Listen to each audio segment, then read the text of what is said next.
Thornbridge Manor. The Carlyle family's home for countless generations. The Revenant Alexa Carlyle and her 3 adult children, younger brother...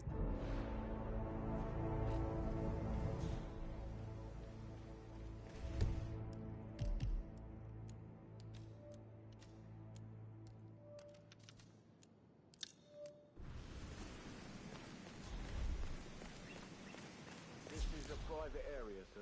Phineas Whitmer, private investigator. I have an appointment with Madame Carlyle. Please wait. Mr. Whitmer is here to see Madame Carlyle. You can go right in. That is Phineas Whitmer, the famous private investigator hired by Madame Carlyle this morning. I'm curious why he's here. Maybe you should do some detecting yourself, 47. A famous private investigator summoned by Alexa Carlyle has arrived at Thornbridge Manor. If you take his place, it may be an opportunity.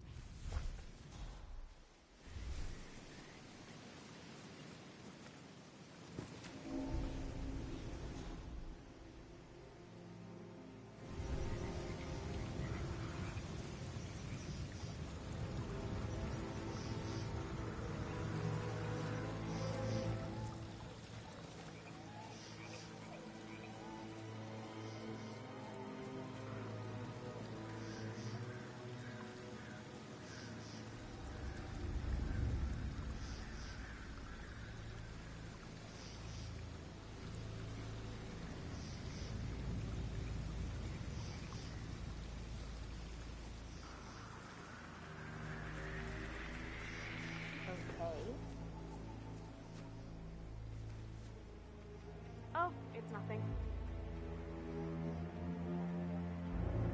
Mr. Whitmer, thank God you're here. Can I take you to Madame Carlyle? Please do. If you'd follow me.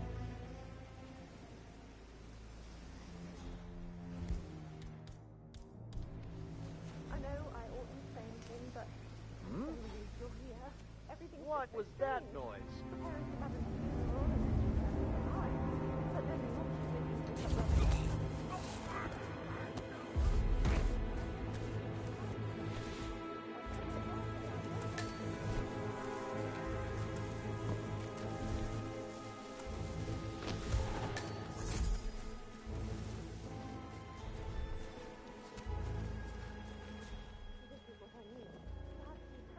before you see Madame Carlyle inside.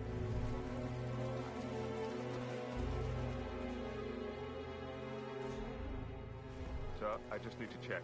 That's a bit excessive, I think, considering the fact that I spotted no less than 2 routes to get inside the house unseen. We know what we're doing, sir. Don't worry about that.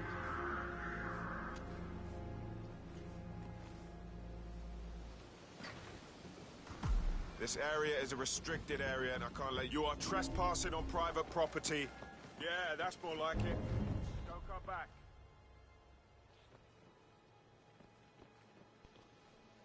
Are you washing Patrick's car again? Yeah. Well, it looks very clean to me. Did after you washed it the first time.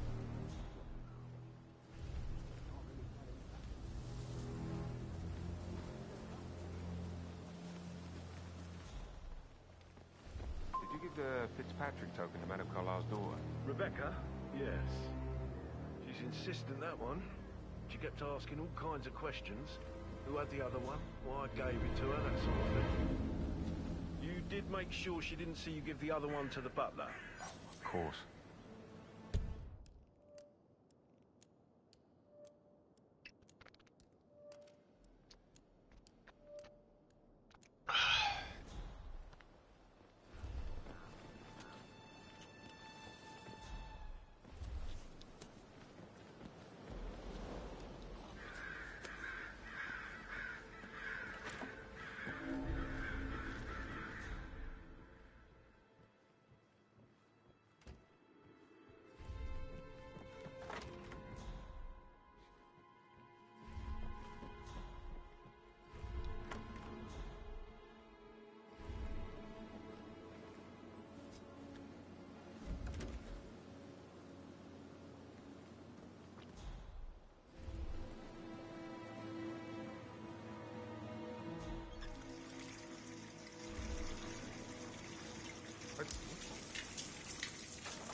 Why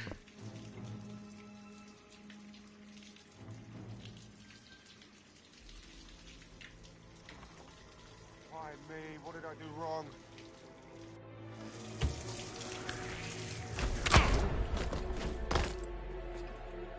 Stay down, people. Let me handle this. I totally understand.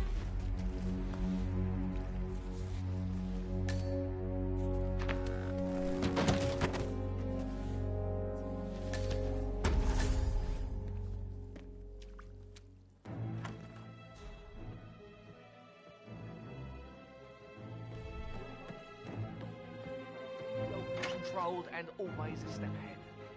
All qualities of murderer I would benefit from. Wouldn't you say? I wouldn't know, I'm afraid.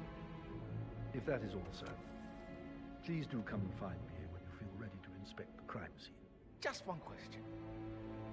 Is that burned leather I can smell on you unusual for a butler to burn leather? I don't know what you... Seeds, Mr. Fernsby.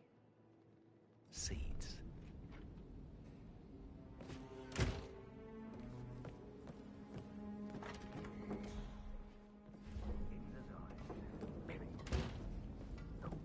And intrigue. This will be good.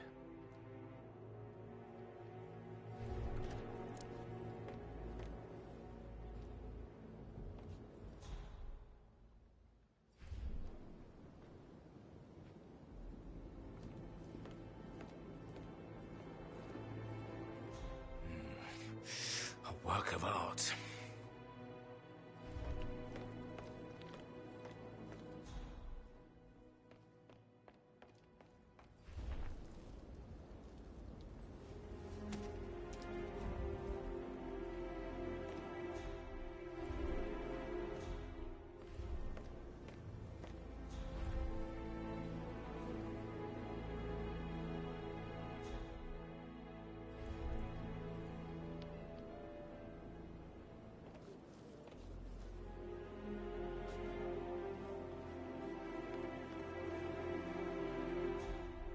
You have strong feelings for Thornbridge Manor. I beg your pardon? An unusual connection to the place, even though you married into the family. I do not. I mean, it is my husband's ancestral grounds. Of course I care, but... What are you insinuating? Just an observation.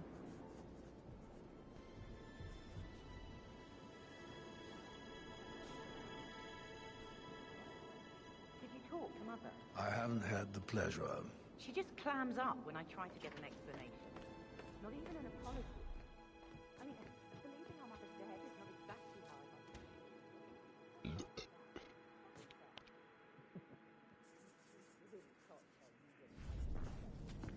I... Back off a little, buddy. You're starting to freak me out.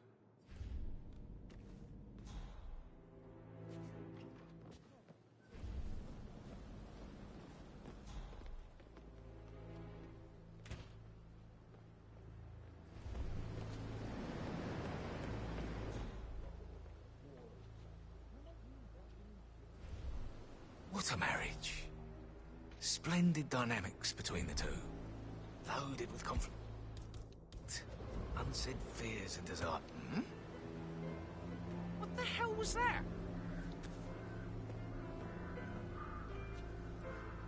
Oh, this day keeps getting better and better.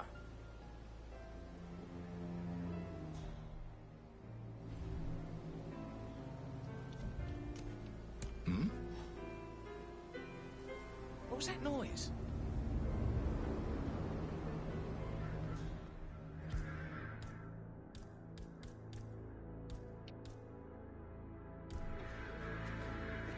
Yes, you are.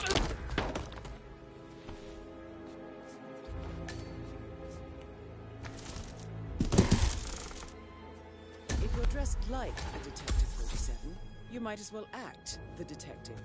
I suggest you go talk to the butler.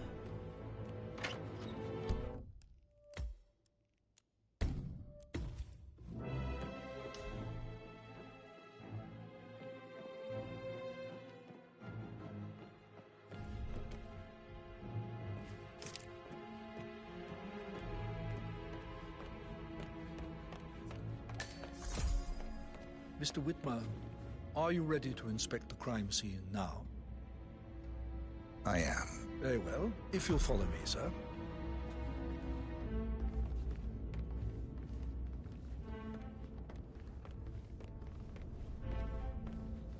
I feel obliged to point out that current affairs surrounding Madame Carlyle are of a delicate nature. You may be familiar with the recent announcement of her death. You will probably learn that a staged funeral is scheduled to take place tomorrow. Madame's children were not informed until this morning that their mother was in fact not dead at all. So please bear with them if they seem affected by the rather unusual situation. I trust I do not need to remind you that there will be consequences if word gets out that Madame Carlyle is still alive. I'll consider her dead when I leave. Before you inspect the crime scene, I will tell you this. The case concerns the death of Mr. Zachary, Madame Carlyle's younger brother. He was found dead in his bed this morning. The door was locked from the inside, and a suicide letter was found in his room. However, Madame Carlyle suspects foul play and will not accept that he took his own life. I've prepared some information for you, so please do come and see me when you've finished your investigation of the crime scene. This is Mr. Zachary's room, to my right. A locked room murder mystery, 47. I trust you'll get to the bottom of this.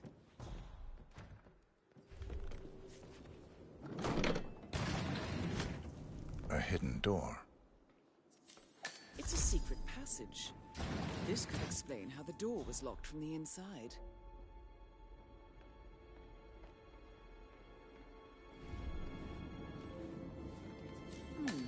A photocopy of the floor plans.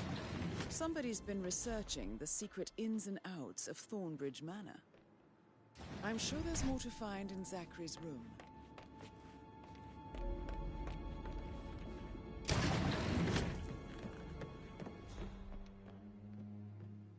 Why don't you use your camera to scan the dead body, 47?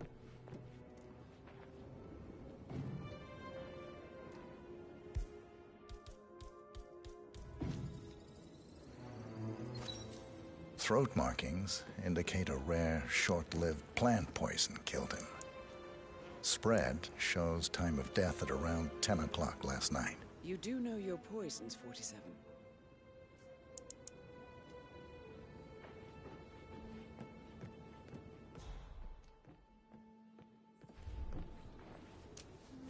Zachary's suicide note.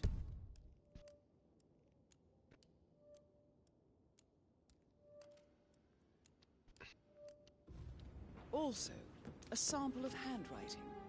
It could be relevant to compare to other samples to establish its authenticity. I believe you've done a thorough search of the crime scene, 47. Maybe it's time to see the butler. I'm curious about the information he's prepared for you. Zachary was shopping for new Wellingtons last night. Not exactly what you would expect from someone suicidal.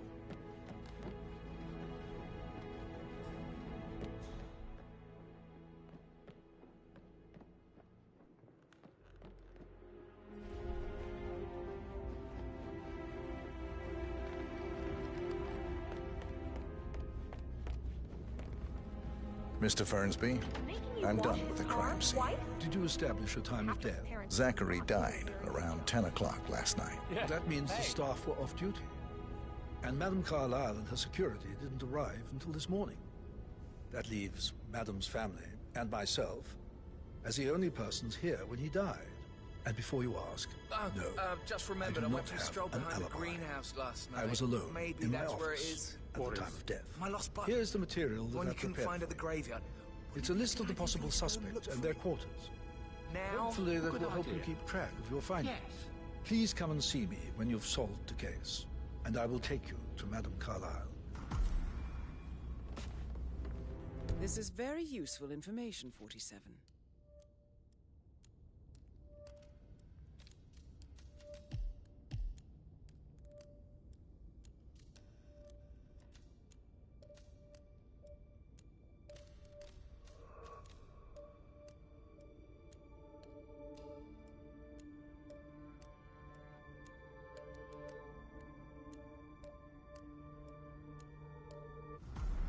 So how does one solve a murder mystery, 47? Motive, means, and opportunity, I believe. May I suggest you ask the suspects for alibis? Or perhaps you prefer searching the manor for clues first?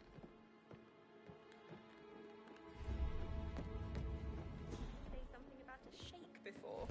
What was he like? Maybe we should get back to... Yeah. That door leads to Emma and Gregory's room.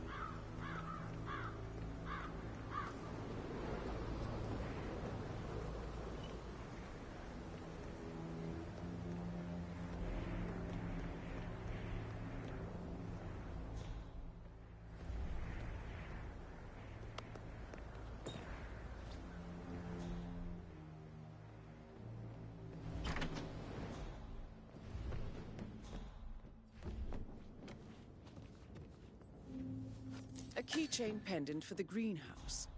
What's that doing in Emma and Gregory's room, I wonder? And why is the key missing? Now this is interesting, 47. A letter...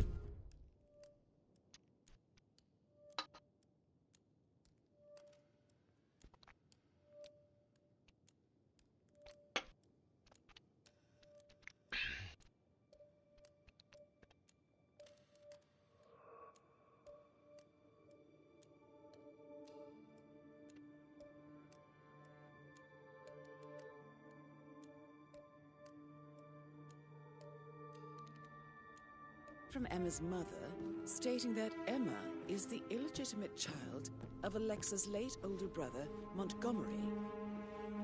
And listen to this. She claims to have witnessed Alexa and Zachary murder him. The plot thickens. Have you ever fallen in love with someone you were hired to protect? I should get back to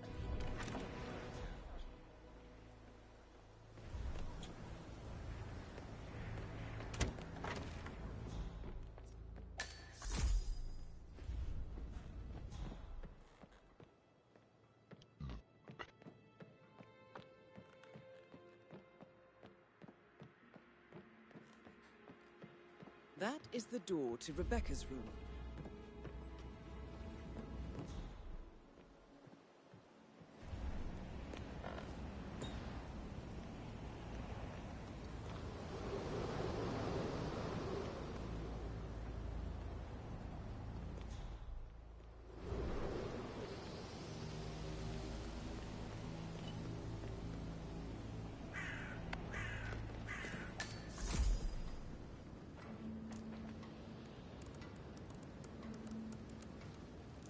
I can see from the log that Rebecca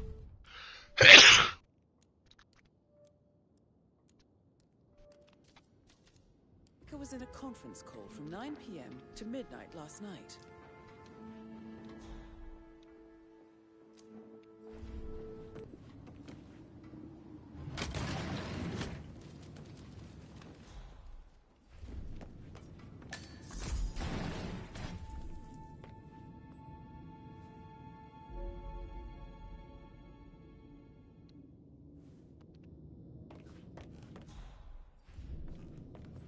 For 5085.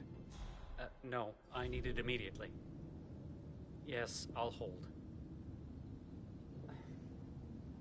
Yes, I'm still here. It doesn't exist. What do you mean it doesn't exist?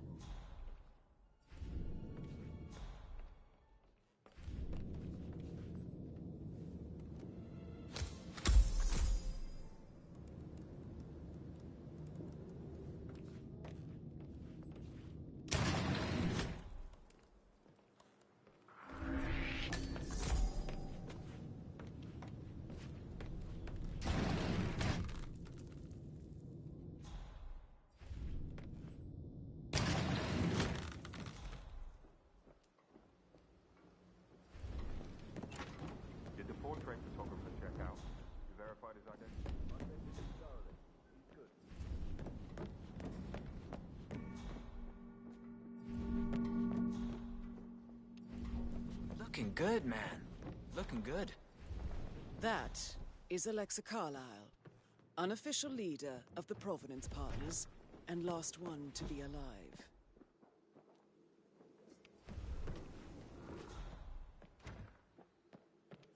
Well, what did you...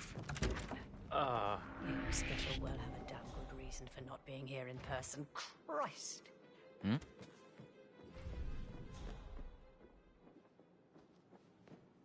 Hello there, sir.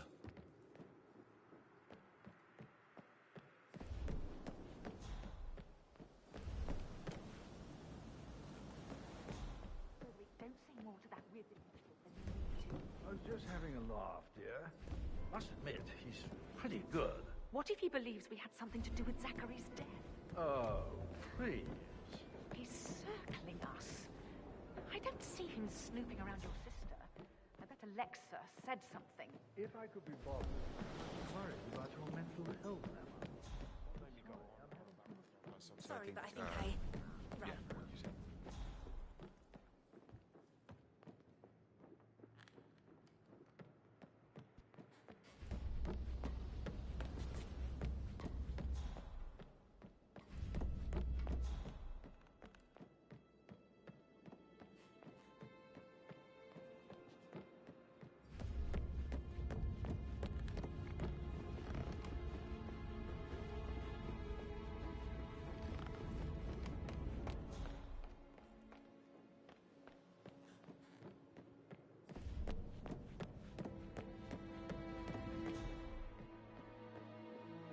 Rebecca.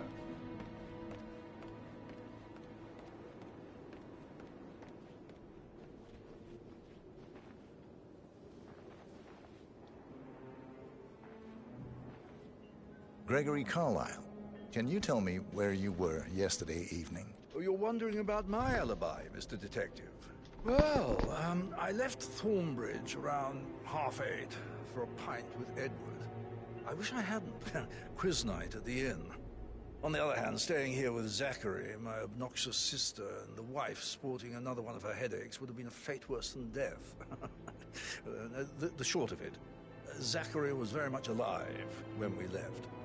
I stayed for the last shout, and I was back here just before midnight. Is that all? Not very thorough, are you? Tell me about Zachary. Zach? Huh. Such a sad old sod. A bit heavy on the bottle, but who could blame him? Only company he had was his rare plants and mother, who travels more than she stays here. Honestly, I can't say which is the bigger bore. He's better off dead. Anything else you want to pry from my interest? Anything else you'd like to tell me? Nothing, really. I'm just enjoying the show. Our perfect mother obviously fucked up, didn't she? Faking her own death. You know, she's explained nothing to us. I think she's scared to own up to her own mistake.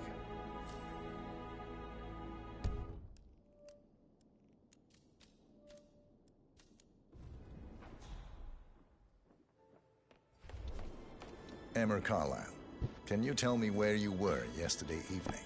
Surely I'm not a suspect. I need to account for everyone. Well, I spent the evening with my family, but I got an awful migraine and had to take to bed. Everyone can attest to that. I believe I went up when the boys sat down for a drink around 8 o'clock. Is that all? How did you feel about Zachary? I might as well be honest. His presence was always awkward. But how do you have a meaningful conversation with a man who only cares about plants? In my opinion, Alexa bears some responsibility for how this ended. She supported his self-limiting behavior by letting him live here. Anything else you want to know? Have you noticed anything else out of the ordinary? Nothing special comes to mind. Except, perhaps, I did get a feeling that Zachary was depressed, not just sad. I suppose he realized that he had no one with Alexa gone. Even Alexa must feel the pangs of guilt over that one, letting him believe she was dead. Then again, guilt isn't her strong suit.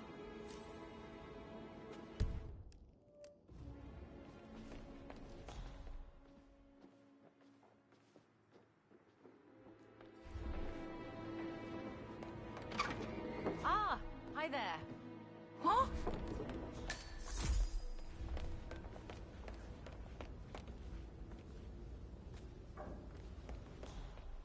Keep your distance,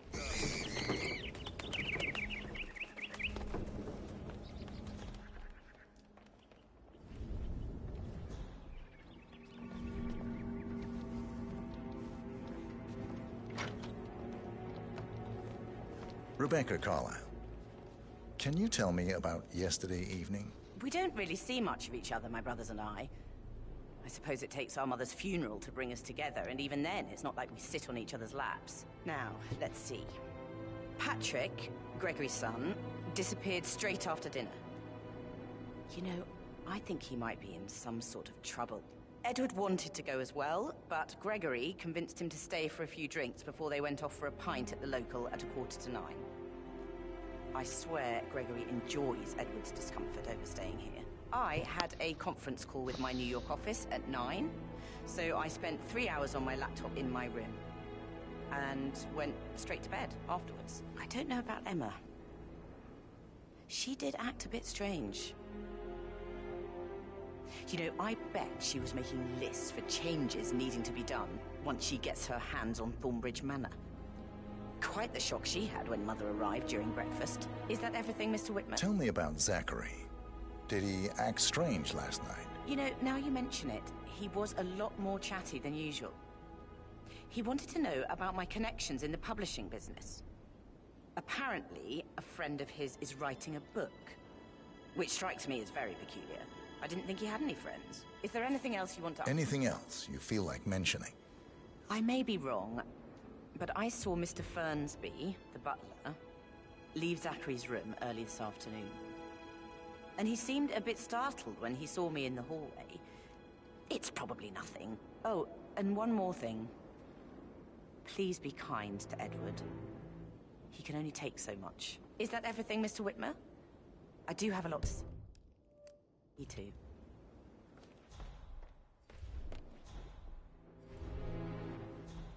Hey, how you doing?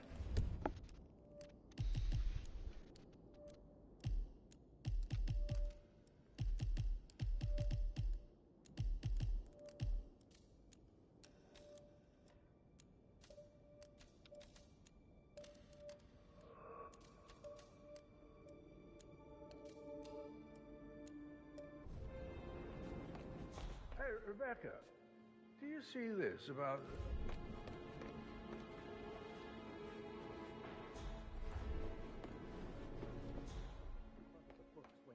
Play like that? That music makes my heart soar.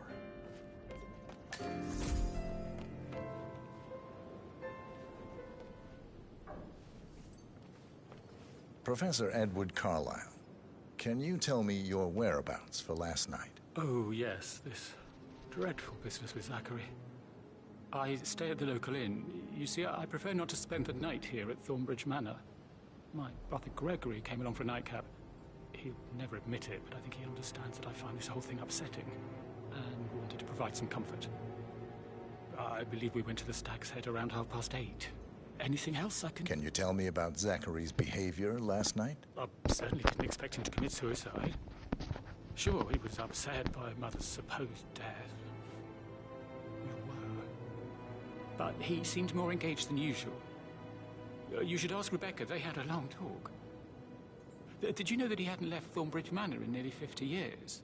His plants, Mother, and the staff were all the company he had. If that's all... Did you notice anything else out of the ordinary? You mean apart from the fact that we came here to bury our mother and she shows up alive and kicking? Zachary found dead in his bed this morning? Or perhaps that the planned funeral is still taking place and I have to do the eulogy? And Mother will surely have strong opinion on it afterwards. I can't breathe. Excuse me.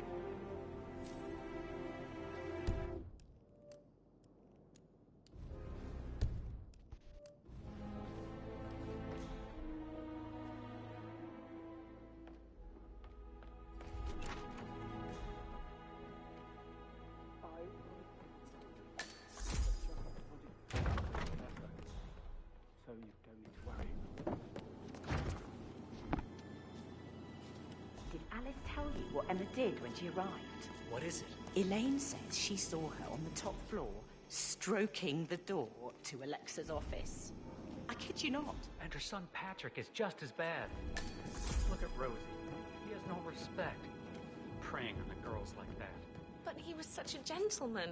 He gave me his coat and all. Rosie, you need to forget about Patrick. No good's gonna come of it. Stick to your own kind. I think you are coming on a little too strong, mister. So 41 guests will attend the funeral tomorrow. There's still a lot to see to, but we're in good time, I think. I can't deal with all this pretend funeral stuff just now. I know I have to, but Amy...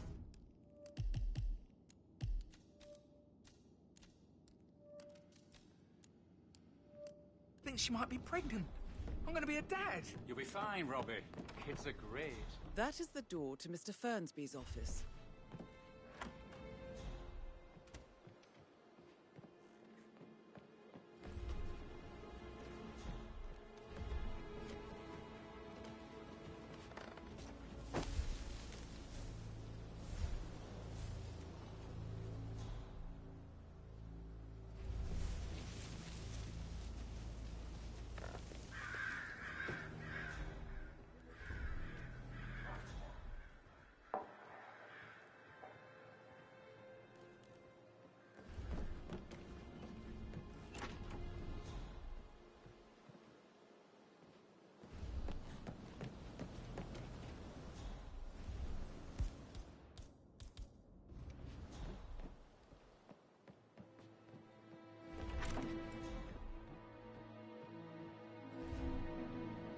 Rosie, tell me what you did last night. I'm in trouble, aren't I?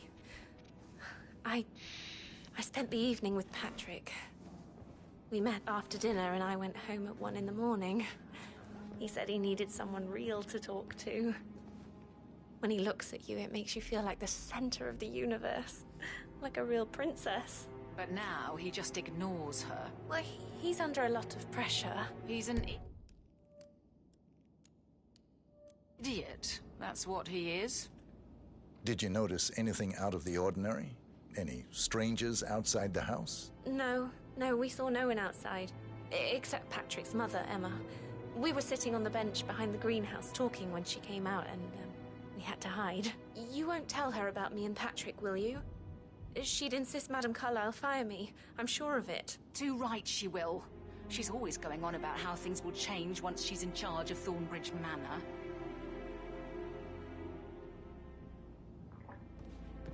How are things coming along inside? Is everything ready for tomorrow? Getting a headache from all the decisions. I mean, pram or stroller, comforter or not. Should I ask her to marry me? What if she says no?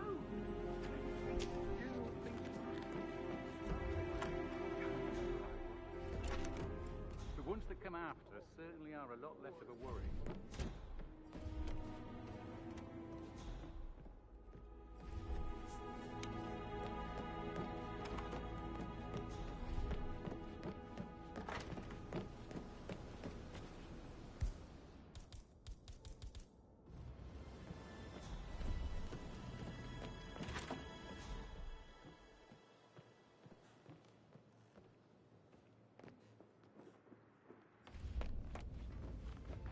Mr. Fernsby? Mr. Whitmer, you have enough evidence to present your case for Madame Carlyle? No, not yet. Come and see me when you do. Could you just give it a rest? I said I'm...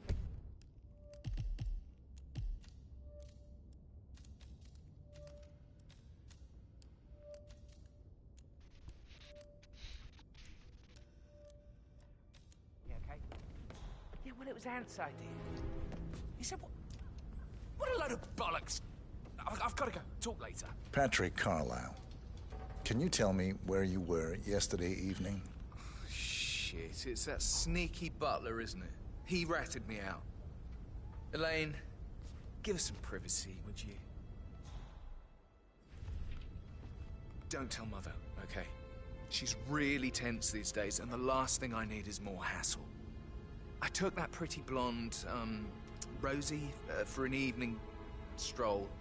I mean, how the fuck am I expected to cope for an entire weekend in this shithole? I'm bored out of my mind. So, is that it? What did you think of Zachary? Creepy as hell. No ambition. Imagine deciding to live in a museum. You know, Father says Zachary and Alexa used to be two of a kind. He had a great future ahead of him. Then suddenly, he just gave up everything. What an idiot. Thank God Daddy chose looks and brains over pedigree when he married Mummy. I don't have to worry about the inbreeding so customary in these circles. If that's all, I think I'll get... Did you see anything suspicious last night? No. I reckon Zachary topped himself. I know I would have. Or perhaps Mr. Fernsby. I don't like him. He could have done it.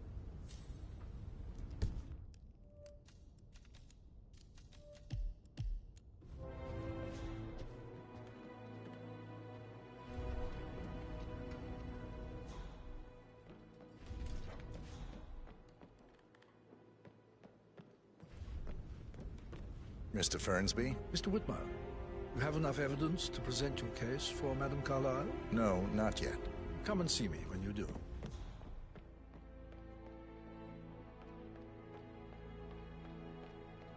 Hey, Rebecca, do you see this about old Wampy?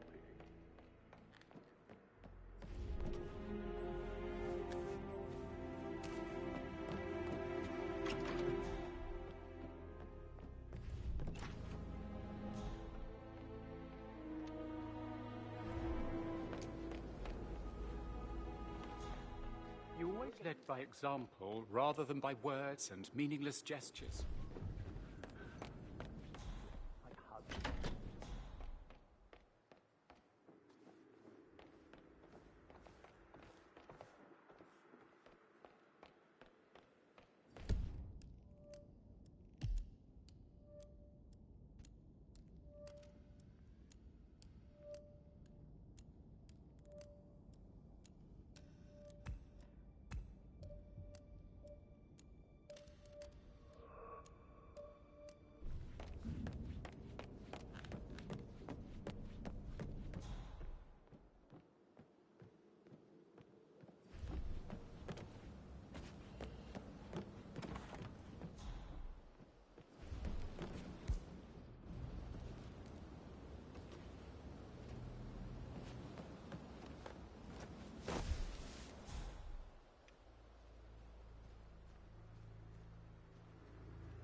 Mary is so upset, as she's never seen a dead body before. Poor thing.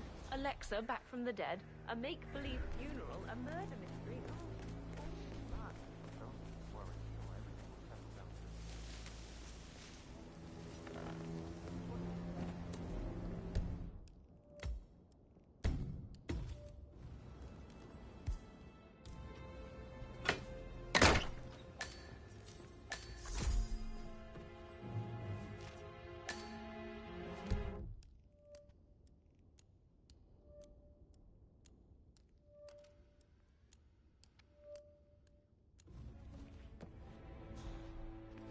わこっつわこっつ今探偵ごっこしてます。 Painkillers. Lethal if you use enough of them. But not the poison used to kill Zachary. Of course, Madame Carlyle doesn't know that. Are you considering to frame the butler, 47? 今探偵します。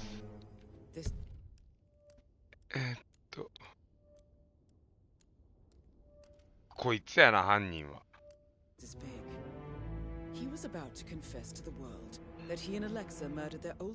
犯人こいつやな。And apparently, Mr. Fernsby helped make the murder look like an accident. And 47, the handwriting doesn't match the suicide letter in his room, proving he didn't write it himself. Mr. Fernsby clearly didn't commit the murder, but I think you have enough evidence to convince Madame Carlyle he did. Maybe you should tell him you are ready to present your findings. Unless, of course, you want to do some more detecting, 47? ちょっと待ってな。俺の名前ちゃんと、俺の声ちゃんと入ってるから一応確認するわな。これ動画見ないとわかんねえからな。ちょっと待ってな。はい、入ってるな。オッケー。よし。さあ、名探偵47の実力を見せよう。よし。さあ、もう、アリバイは、お前もう分かったぞ、アリバイ。If you'll follow me, sir. Hey, Stay safe. すべての謎は解けた。 I could listen all day. He pours. すべての謎は解けた。ごめん、右手に思いっきり毒持ってるけど。ちょっと毒持ってんの危ないからさ。ちょっとハンマー持っとこう。いや、違う、ハンマーあれな。バール持っとこうか。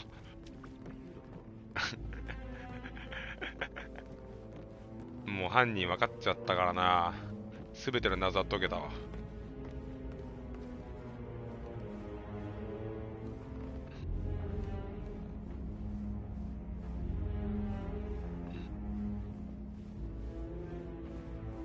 で、これ、犯人特定してどうなるんだろう、一体。犯人特定してどうやって殺すんだろう。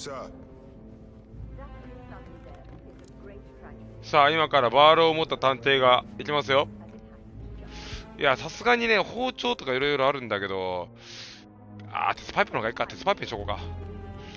鉄パイプにしとこうか。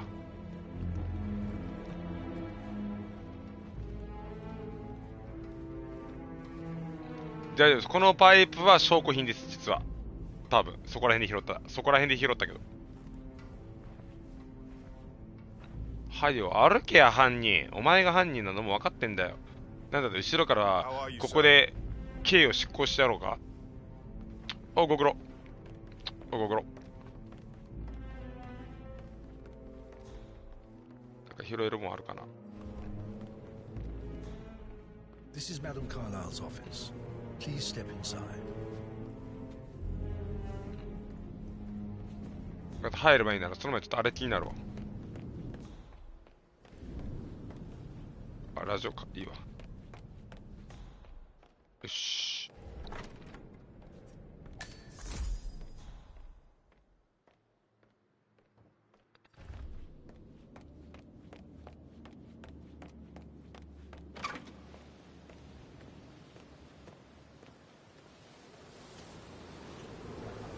What do you want? Just keep calm. Kiss? あれ、俺。Jesus, get out of my face, man. 違う？いや、ちょっと待って、ここじゃない。ごめん、俺途中で行っちゃったから道わかんない。あれ、今のところじゃないの？ Safe in Madame Carlyle's office. I bet that's where she keeps the file on Arthur Edwards. こっちやっけ？違う。ごめん。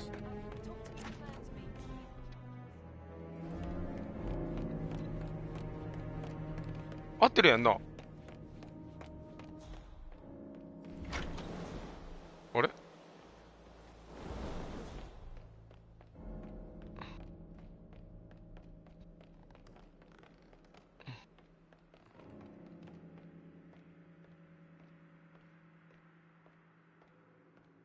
ん？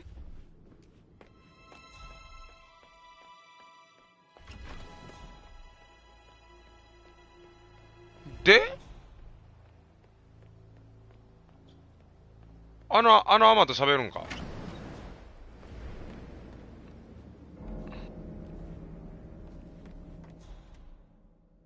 アマと喋る前に。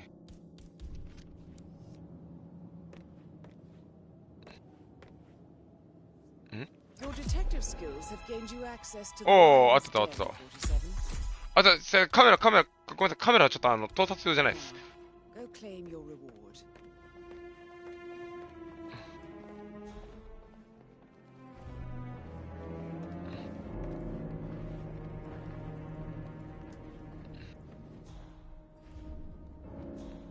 So, Mr. Whitmer, you've reached a conclusion. Take a seat. 失礼します。Please, 失礼します。 go ahead. 失礼します。 The butler, Mr. Fernsby, killed Zachary. Fernsby? Oh, you've got that wrong. He would never do such a thing. He is the most loyal man I have 俺はお前を今殺し I て found pills in his office that matches the poison that killed your brother. Furthermore, I found Zachary's notebook, half burned, in Mr. Fernsby's マルコナルコ先生がごめんわからん。俺マクドナルドしかわかんない。マクドナルドしかわかんない。ハンバーガー売ってる。 committed nearly 50 years ago. The murder of your older brother Montgomery. That's outrageous. We did no such thing. No need to feign innocence. I know a killer when I see one, and my discretion is assured. The papers also described how Mr. Fernsby helped you stage the murder of Montgomery as an accident. I believe he killed Zachary not to be exposed as an accomplice to murder. Sweet Fernsby. You are wrong, Mr. Whitmer. He did not do it to protect himself. He did it to protect the Carlyle legacy. ああ、なんかそんないたな、確かに。なんか言われて思い出したわ。Understands that sacrifices must be made to secure stability and prosperity. Mr. Whitmer, I'd appreciate it if your findings never leave this room. I understand Fernsby's actions, and there is no need for them to have more consequences than they already have. Fernsby was very fond of Zachary, and I am sure his decision will haunt him to the day he dies.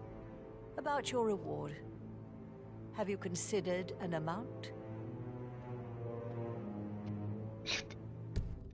セーブしとこ。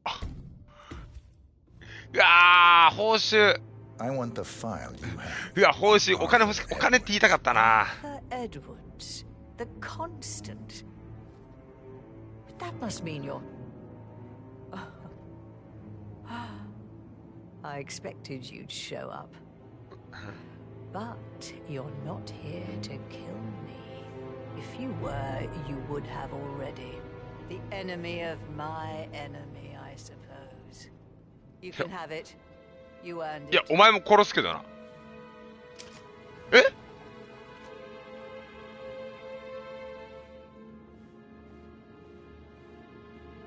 なるほど。The file you want is in the safe. Good hunting. ありがとうよ。I need some privacy. Thank you. Hello, sir.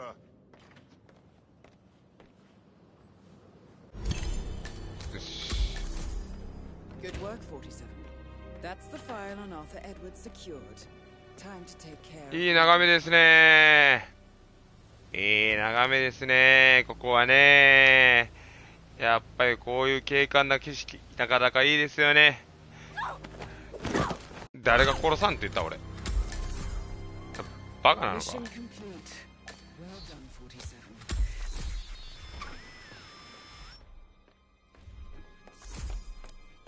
バカなのか。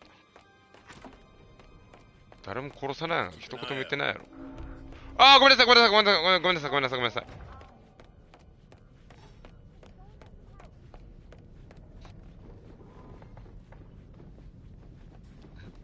まあ事故してから仕方ないね。まあ事故っていうのはあり得るからね、いつでも。先生、ありがとうございました。帰ります。先生。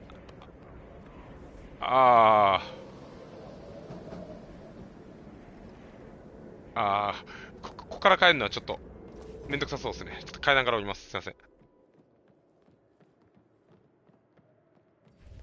あ、どうも、お疲れです。お疲れでした。お疲れでした。お疲れでした。お疲れでした。こんなもんいらんわ。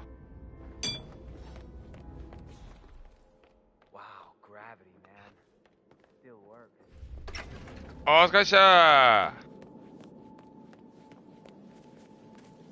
ご苦労さん。俺入っていいかな。お疲れっす。向こうか。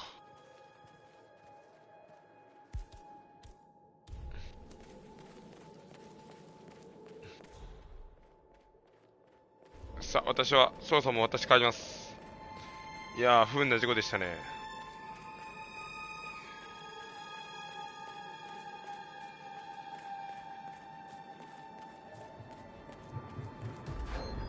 ありがとうございました。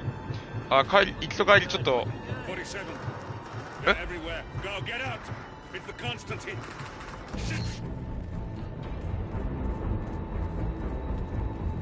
やばい。ほら。つけさー。帰りちょっと髪の毛剃ったんですよ。あの屋敷の中でこう髪の毛切ったんですよ。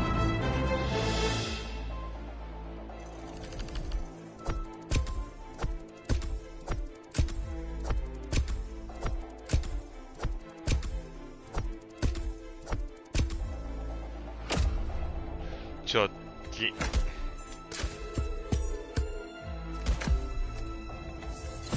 おー、ロックピック来た。フルオーバー。狩りなどない。次がどんなミッションだろう。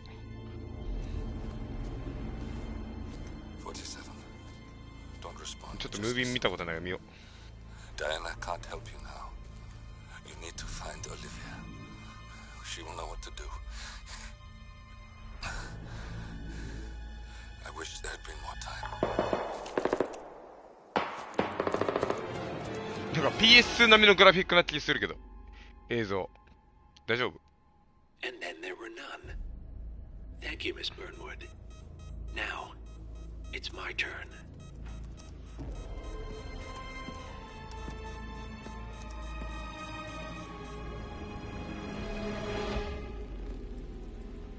撃たれてるー。 Stay down. Boss wants you alive. Yeah? How about now? Over here! Cover me!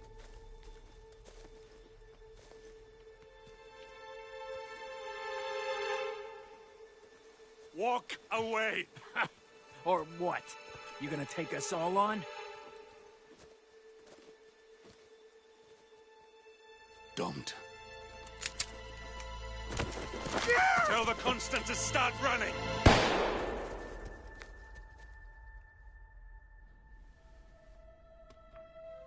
You think you've won? 自殺し 47's た。 out there. And 47 never misses his mark. Neither do you, Miss Burnwood. That's what makes you valuable. 死んだ。マジ？死ぬのあの You think I 人。 would betray 47? Trust me, you owe him nothing. What is this? I told you we could help each other, and I meant it. I'll look forward to your call.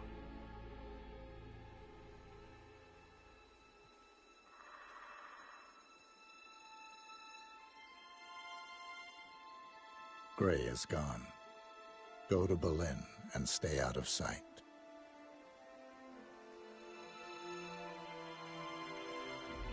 We're all that's left now. はあ、普通に見入ったわ。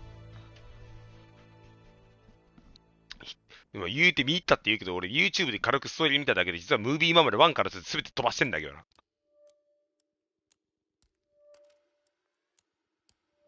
武装ハゲはレア。確かにレアやな。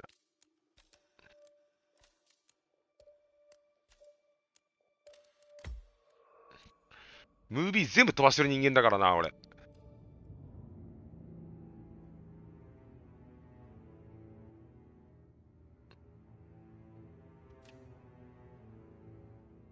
なにこれ。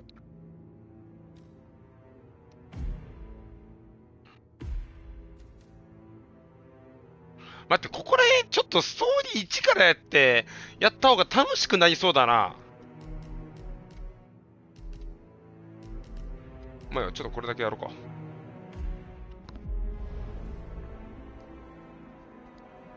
ちょっと俺、今度マスターナーエンドでストーリー1からやろうかな。全部ムービー飛ばせんだよね、俺。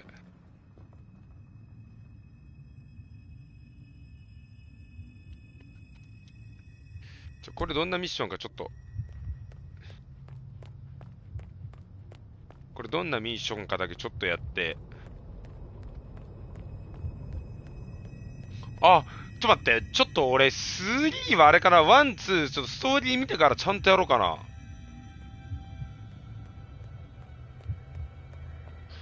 こんなにストーリーがっつりしてるって俺知らんかったわ。あ、連絡する。あ、すいません。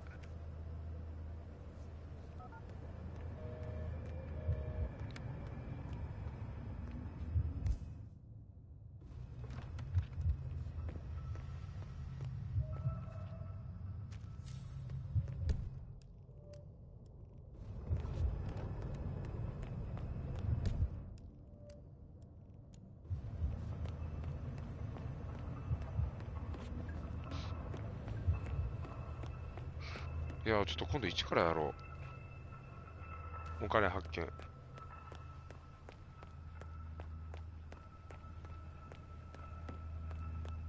え、どこにいんの？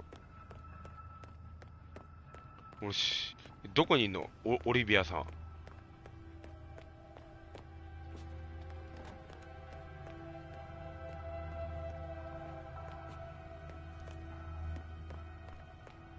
え、オリビアさんどこ？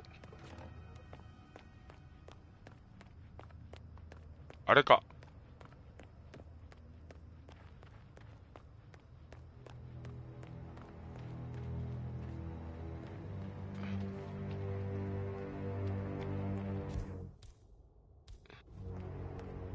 え、どこ？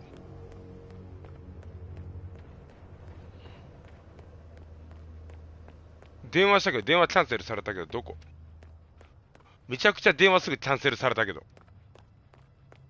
ワン切りされたような気するけど、どこオリビアさん？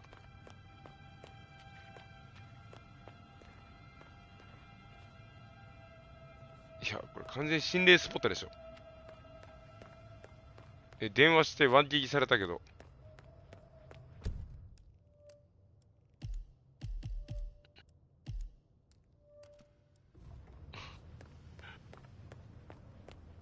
どこ？ガソリン安いね。150円だって。安いね。今もう160円超えてんもんな、余裕で。ところでオリビアさん？い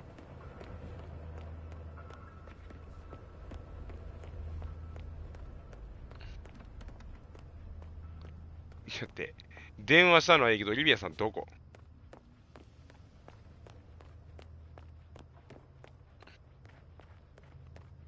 まさかこれ、ここか？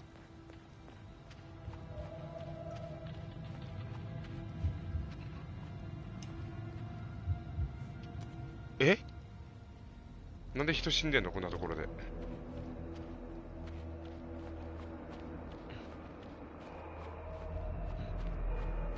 俺車民やからな。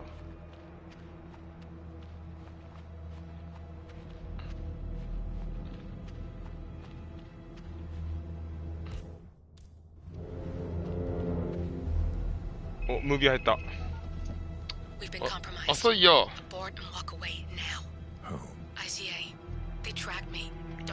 It's what they do. How many? One prime asset and a whole pack of up-and-comers. They've infiltrated the club searching for us. Christ, I think I killed one of them. Get out now before they spot you. No. They found us once. They'll find us again. Keep your head down. I'll take care of this.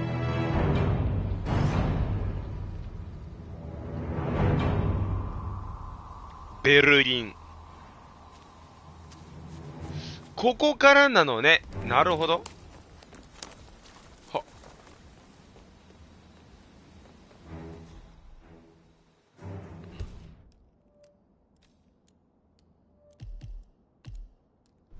Hello.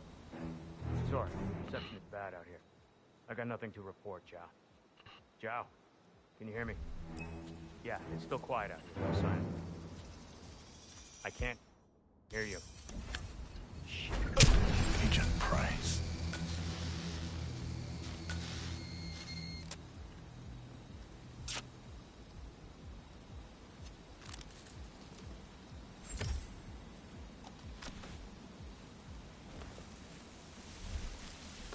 This is like looking for a needle in a haystack.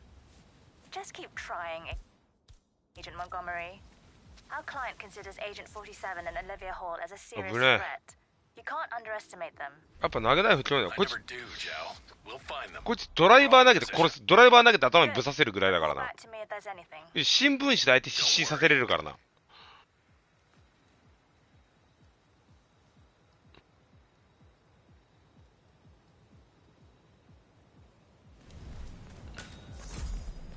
やばすぎでしょ、この人の量。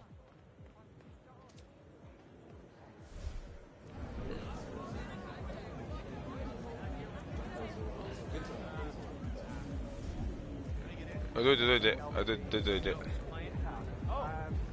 あ、失礼。あ、すいませ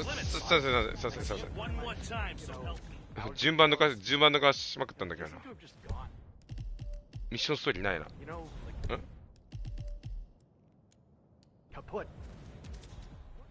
I'm looking. It's very annoying. But I'll be able to... よし。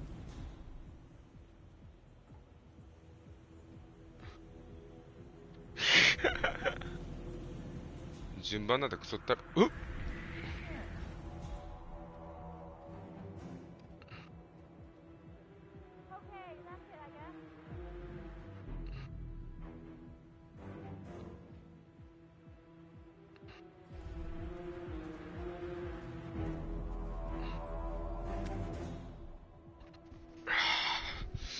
ここ抜けるのはむずそうやな。抜けるの無理だな、ここ。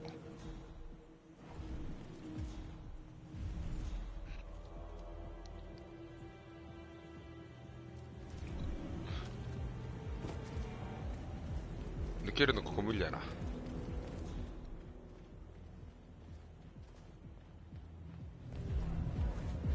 Hey, love the suit. Classic cut. But this is a restricted area. Sorry. Stuff like they're in uniform. You really think 並びすぎやろ、なんやねんこれ。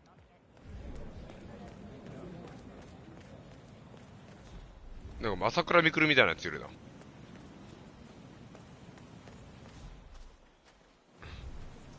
ちょっとスコップ変わりますね。ちょっとスコップ変わりますね。あ、どっかないんかな、変装道具か。それかモブ。モブか変装道具いねえかな。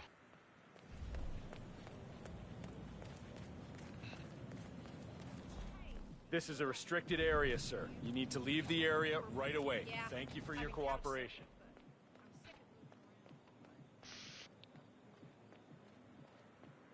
これ侵入できるよな、多分。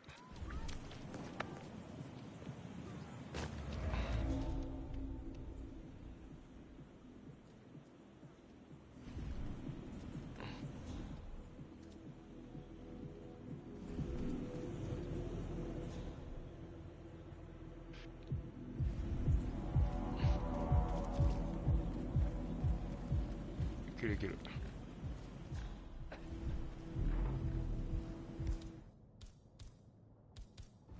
よし。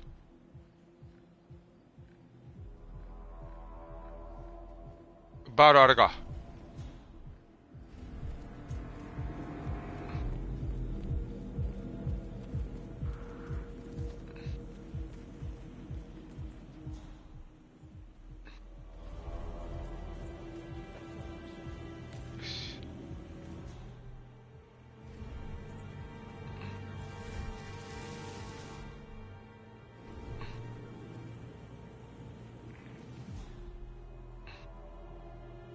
It's Agent Thames reporting in.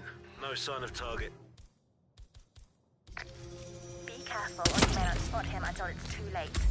Agent Thames. Agent Thames, report. Are you there?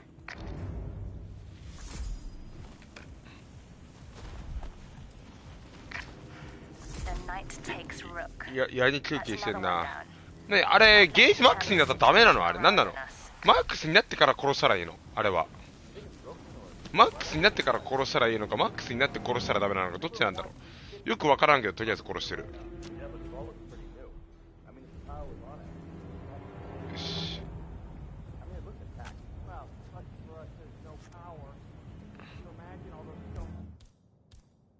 よし、とりあえずバール持っとくか。That would be elegant. Should we find a fuse? Get that huge crane up and running? No way. Oh, you're probably right. That idea.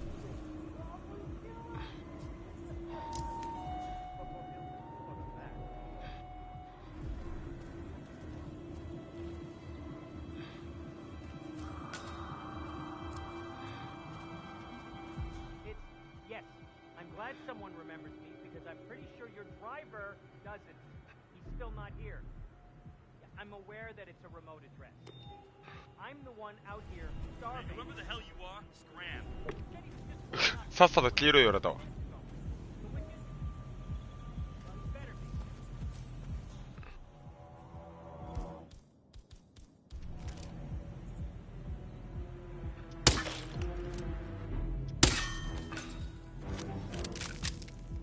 精度悪いなこの銃。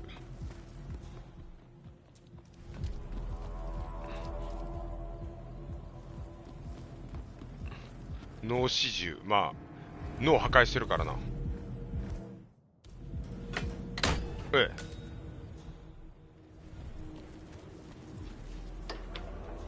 え。こっちは後でいいわ。Hey, did you call again? Yeah, it's fine. I'm right there. Just waiting to make a little transaction of my own.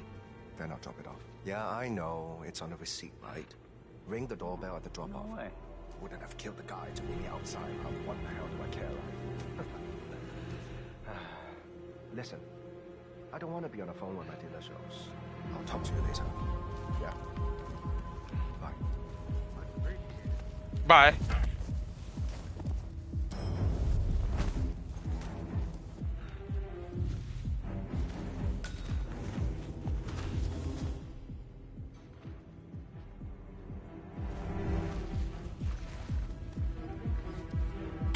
Ush.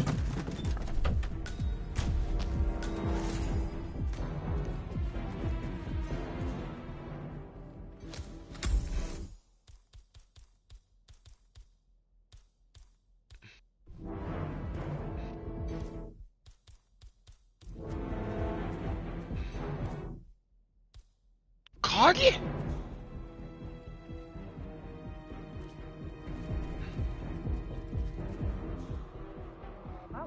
これか。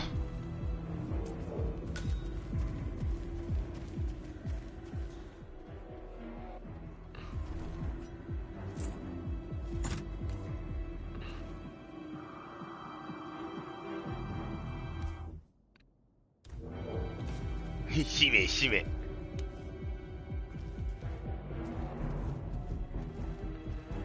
はい、こんにちは。ピザの配達屋です。ピザを届けに参りました。ピザ届けに参りました。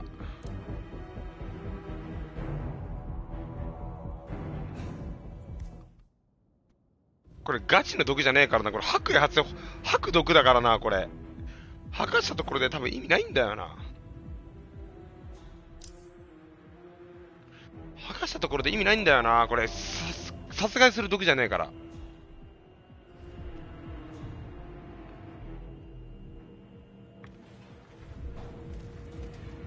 About damn time. Now leave the food and get lost. You ain't getting a tip.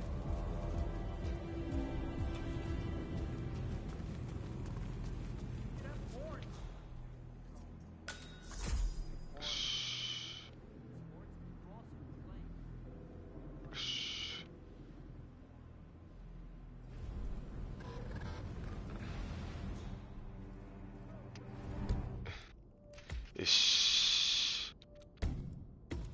さっさと撃せろっていうか、さっさと撃った結果これだよ。Hey, whoever ordered the food, your shit's here.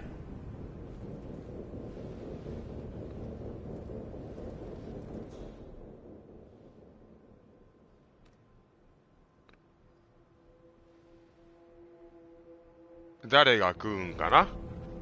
誰が食うんかな？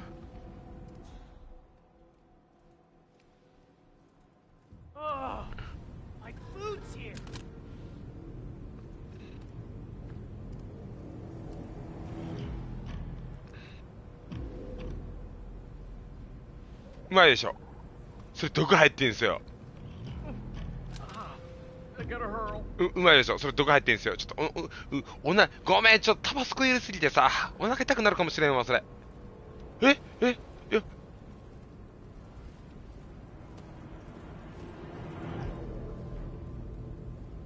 れ脱出できる。いけ！いった。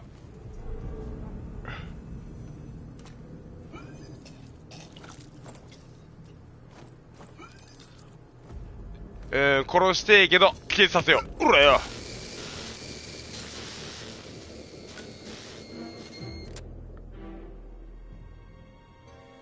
あれこいつもしかして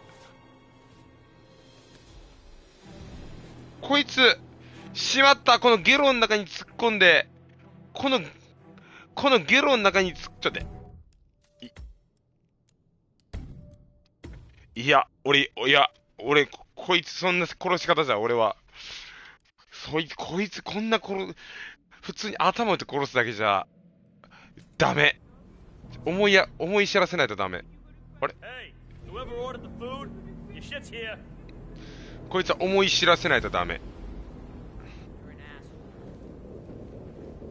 まあ、とりあえずビリヤードのボールは持っとこうか。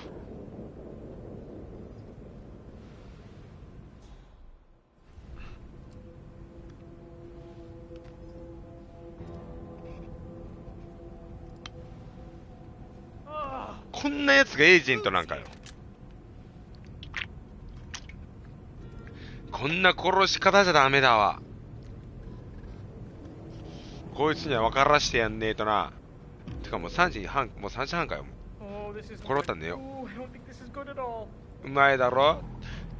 いっぱいハバネロ入れといたんだ。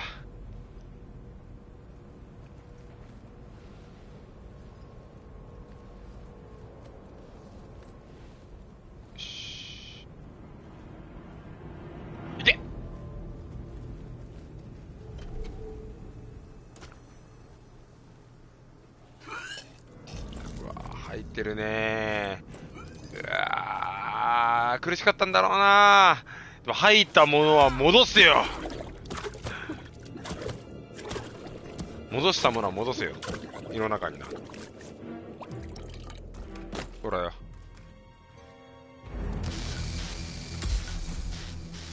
じゃあゲロだらけの服着るか。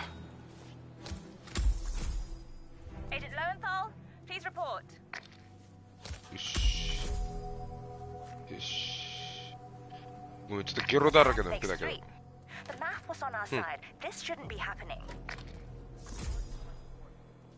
あと2人かな。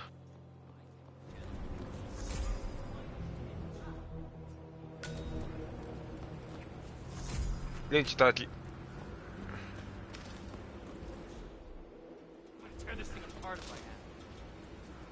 ヒーズ叩き。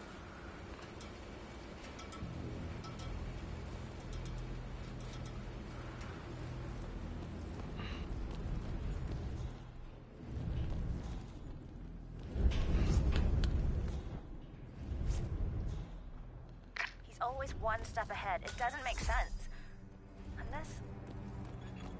Unless this channel isn't secure. Don't take any chances. Freeze him out.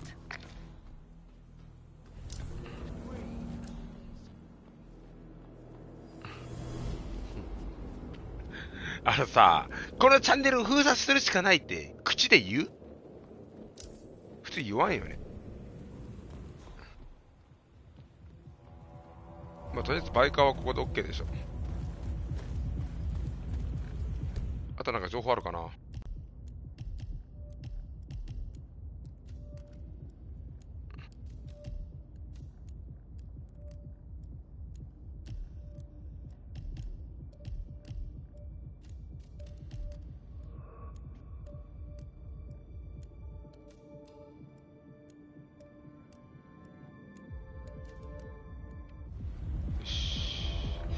じゃあちょっと服装を着替えてクラブの中入りますか。よし、まあ、あれゲロだらけだったし、あの服。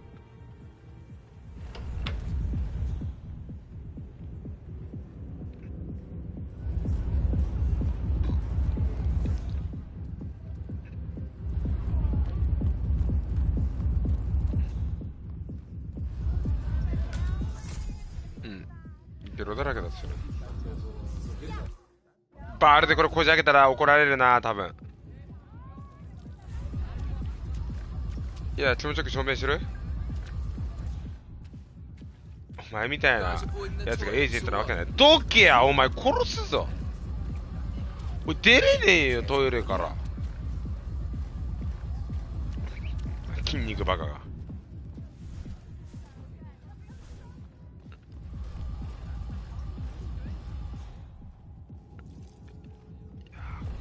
壊すのまずいよな、さすがに。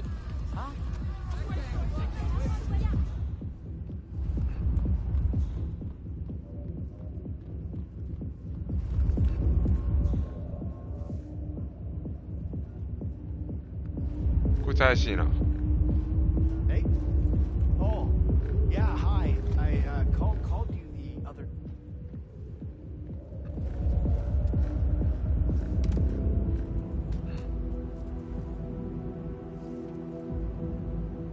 こいつ怪しいな。Hey. Oh. Yeah, hi. I called you the other day. Do you remember me? Oh, no, it was about the lights. The lights at my job. Yeah, I don't think they're safe. And tubes. No, man, I don't know, man. It's like a tree thing. No, not an office. It's like a warehouse. And I overheard a couple of the technicians talking. Oh my God, their voices were. ASMR ってあるな。こいつ疑わしきゃバスよの精神でこいつ殺しとくか。But loud. My whole head was like prickle. ASMR, it's about safety. Everyone should feel safe. こいつ疑わしきゃバスよの精神で殺すか。Huh? Oh, you sent an inspector out. 検査官を送った？ Wow. Thank you, man. You are so good at your job. It's really. Oh, you should come too.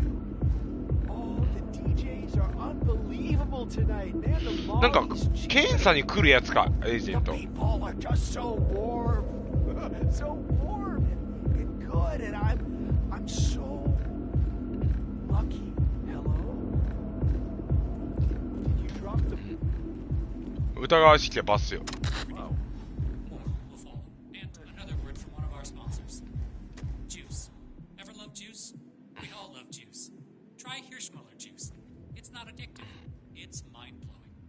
Hirschmuller juice. The juice for the adventurer, and now for the weather. God, not again. Temperature should remain the same, at around 14 centigrade. So, it's not quite summer yet, but close. And that's it for the weather. And now a word from our local sponsor. Do you have trouble sleeping? Don't worry. いや、イヤーパッドつけてないからこいつではないな。ごめん、間違えたわ。とりあえず寝といて。なるほど、これこっちに繋がってんだね。ごめん、人違いだったわ。悪い。でもなんかお前のおかげで重要な情報を手に入れれたわ。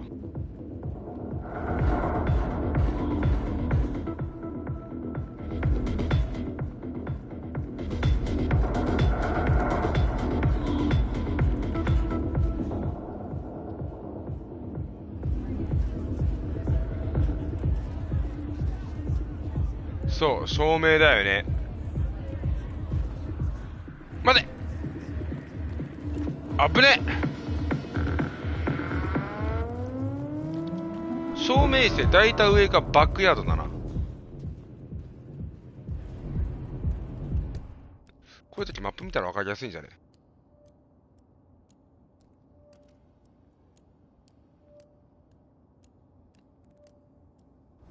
とりあえず一旦セーブしよう。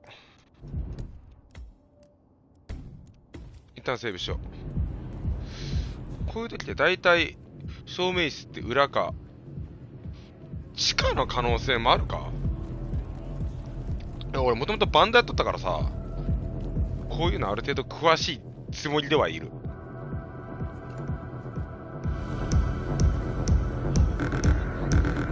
お前絶対エージェントだろ。おい、お前絶対エージェントだろ。お前エージェントだろ。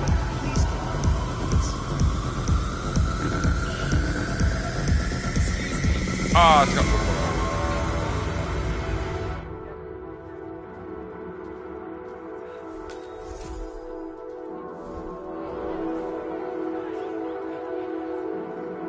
よし。どうする？もう犯人わからんからこれを落として全員ぶち殺す。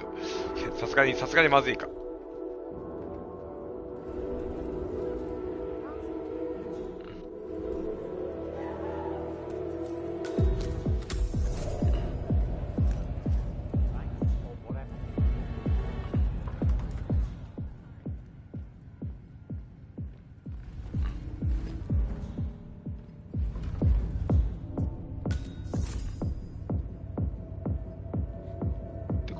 だけどさ、ここ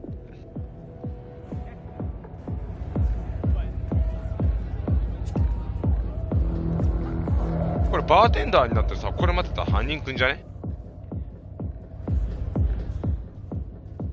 うまいわ。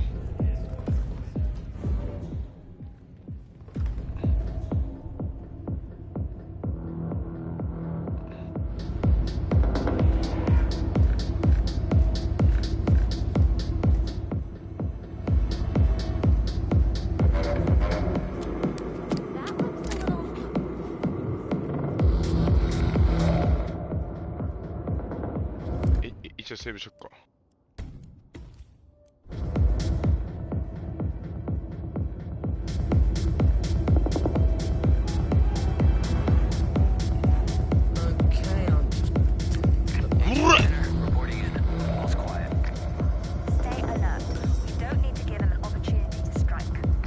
お前が犯人説出てきたな。お前犯人か？お前犯人っぽいな。あ、やばい。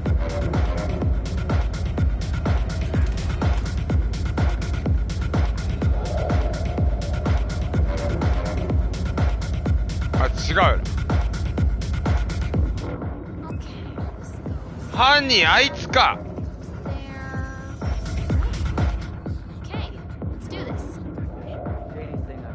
あの歌いか。悪いな。お前も死んでもらおう。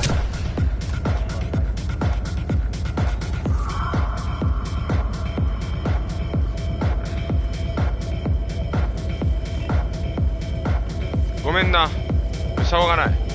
仕方ないよね。コラテラルダメージ。致し方のない犠牲。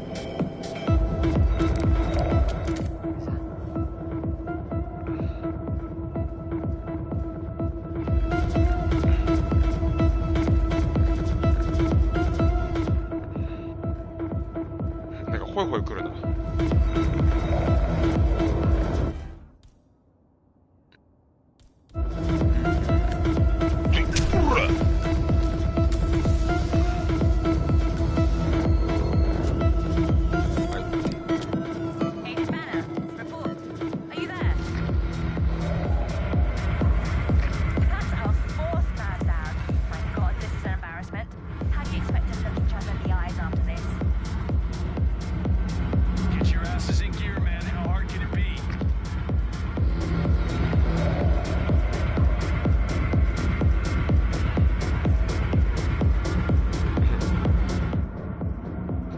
これで感電死させれるってわけね。なるほど。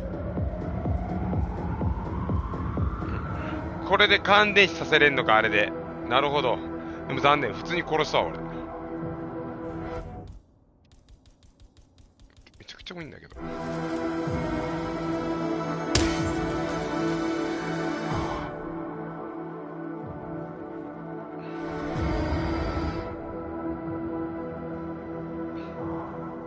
下に行ったあいつか、こいつか。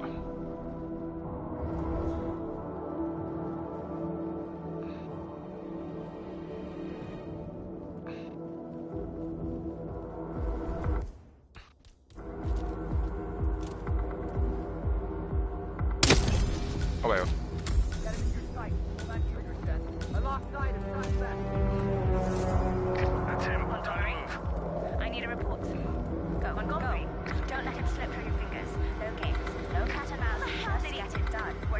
ちょっと早く寝たかったからな、ごめんもう。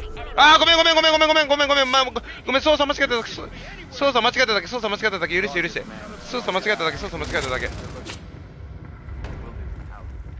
間違えて入っただけなのになんでそんな怒んの？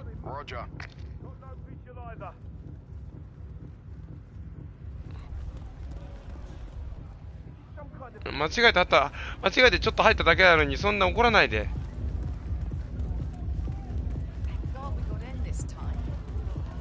いやもうさ、3時半じゃん。もう寝ようかなと思ったら意外にさ、長かったからさ。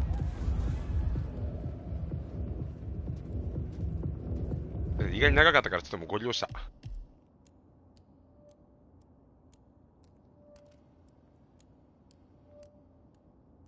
出口どこ？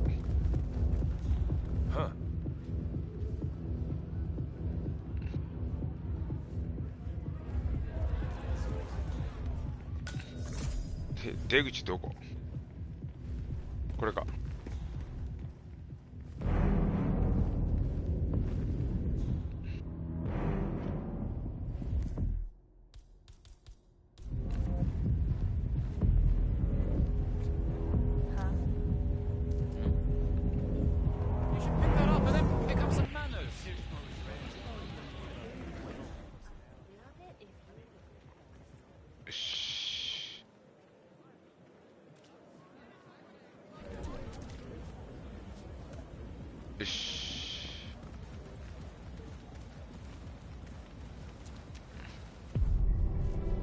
あばよ。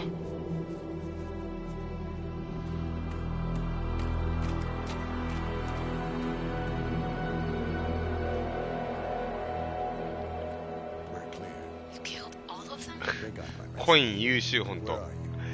アバカンさんいるし、ちょっともう一つやろうかな。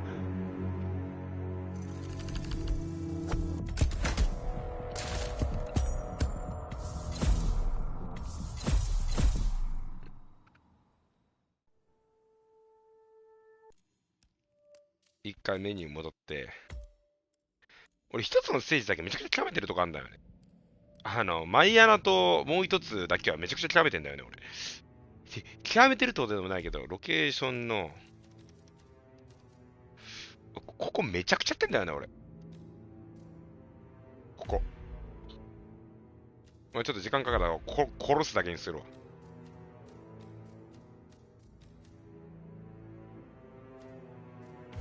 時間かかるからもう殺すだけにするけど。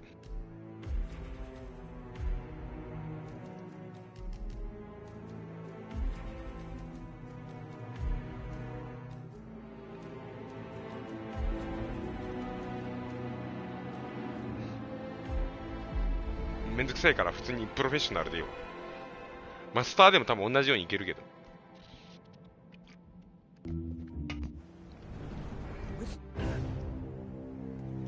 でもすごいな、PS3 になって、もうあからさまにグラフィック綺麗になってるね。俺、デビルもそうだけどさ、デビルメイクライもヒットマンもこういうスルメゲー好きだわ。ヒットマン俺、初プレイなんだけど、これマジ楽しい、このゲーム。マジでこのゲーム楽しい。PS5 すごい。映像もすごいけどね、やっぱり振動とかがすごいよね。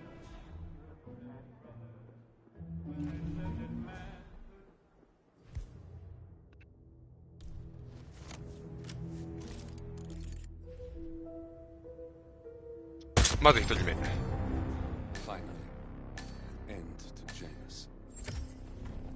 Death feels like an easy way out for a man like him. Still, we are close now, 47. Open to everyone. Strange, all right. Well, maybe he's a vegan. I don't trust a man who can't. 二人目、OK、終わり。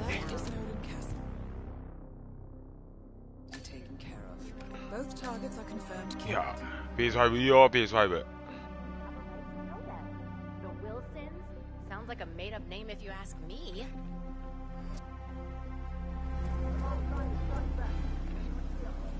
ここだけはなんかやたらと極めだ。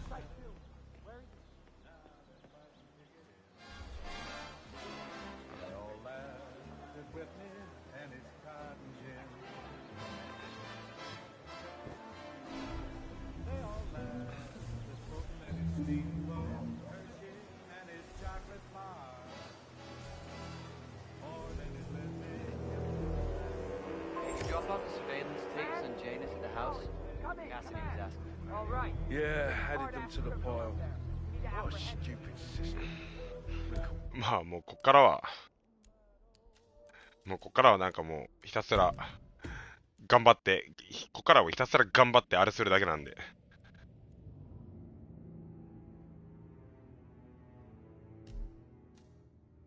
なんかこいつら殺すときだけなんかやたらとなんかできるようになったわ。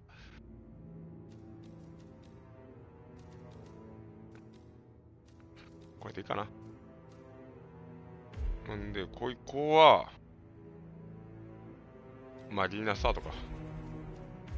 マリーナスタート以外でできたっけな。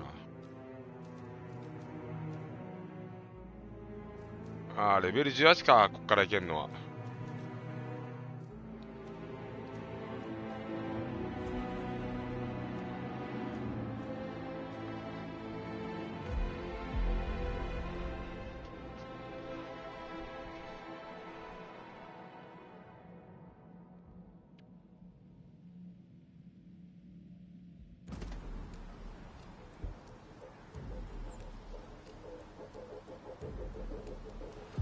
どうも一般市民です。どうもただの一般市民です。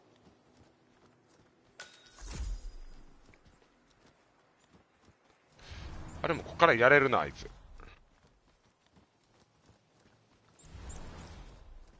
まだ無理か。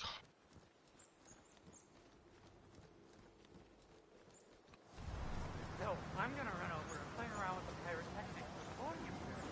What?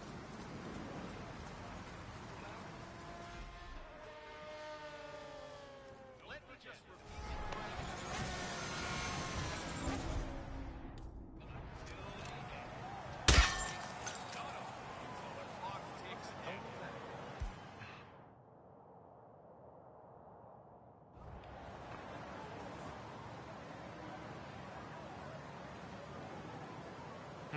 Probably just some rats.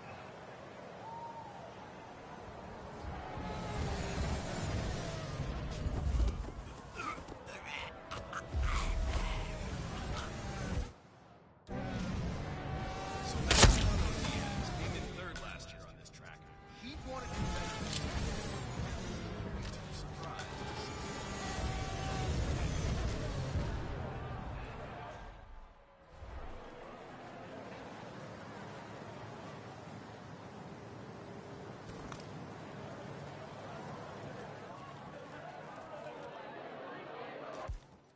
ほんまはプリウーケースに投げて失神させるんだけど、もうめんどくさいから更新行きます。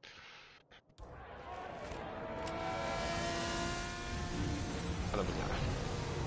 Remember, folks, that endurance racing is all about getting your car to cover as many miles as possible, no matter how burned out or beat up it may be.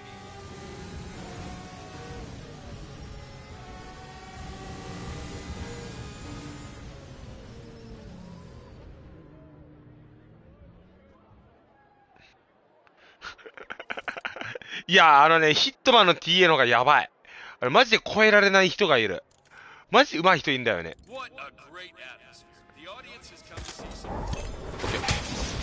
Oh no, Sierra Knox has had an accident and she's out of the race. There is no coming back.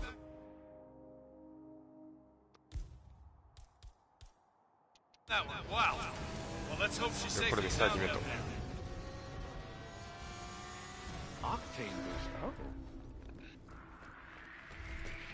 Huh. 大丈夫、ここ走り抜けたらバレないから。It's a beautiful vehicle, that's for sure. I understood from the briefing. No focus on the engine or anything like that. Octane's position is technical genius.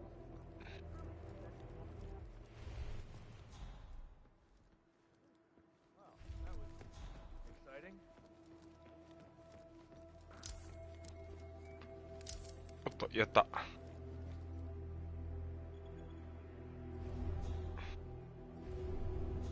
カメラの存在忘れとったわ。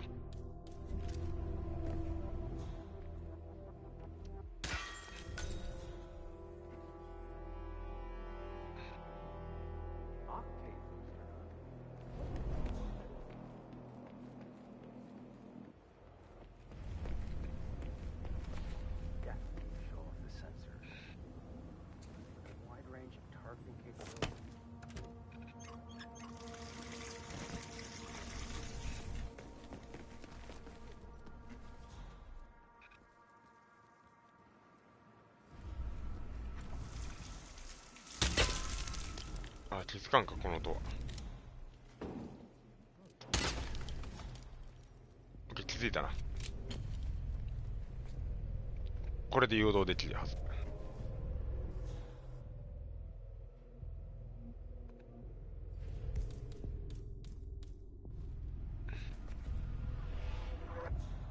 Command. Yeah, I've got a big fat nothing here. Over. よし、来た来た。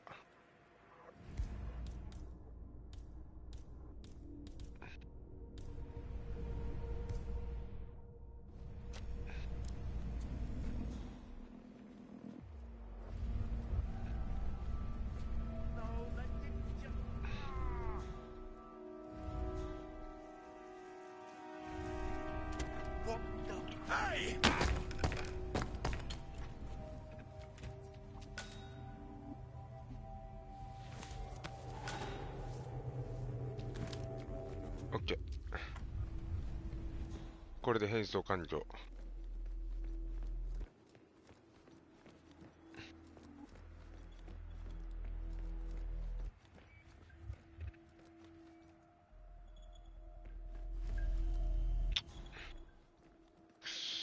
いつ邪魔やな。まあ俺が調べたやつ1人目殺すときだけだからな。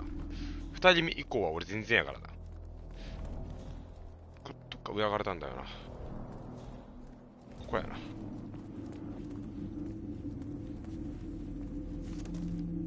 1人目は殺せるけど2人目以降は殺せないっていう。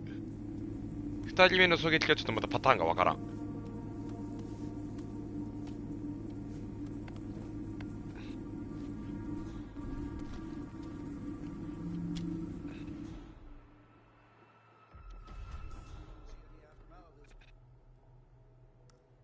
Boy, am I glad to be out of that office. Feels like a damn rainforest. ここにないんだよな。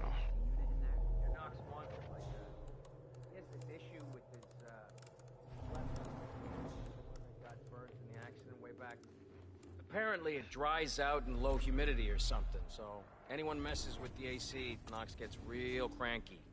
Like you're fired kind of cranky, you know what I mean? Yeah, got it.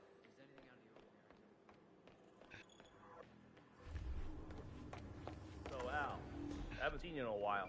What you been up to? Mostly resting. Doctor's orders.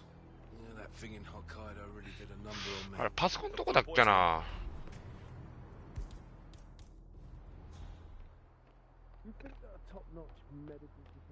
パソコンどこだっけな。これパソコンぶっ壊せばいい話なんだけどな。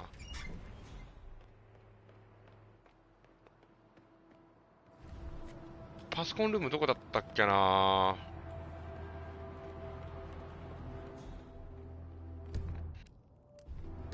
確かこの辺だったよな。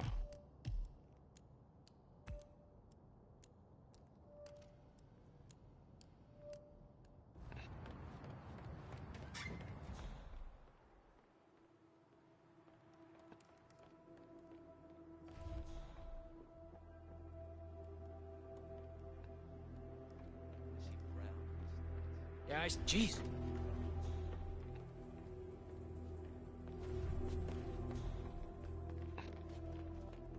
パソコンルームがわからん。どこだっけな、パソコン。パソコンルームどっから行くんだっけな。Okay.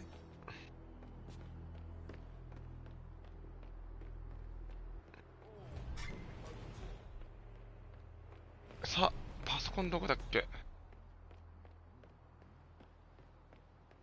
Thanks for protecting our freedom, sir. ここではない。やべ、パソコンルーム完全に忘れた。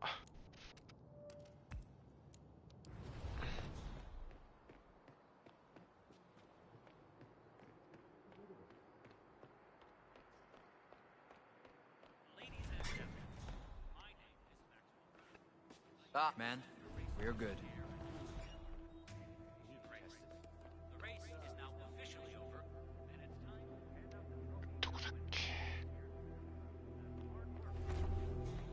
さっきの庭園なんだけどな。さっきの庭園から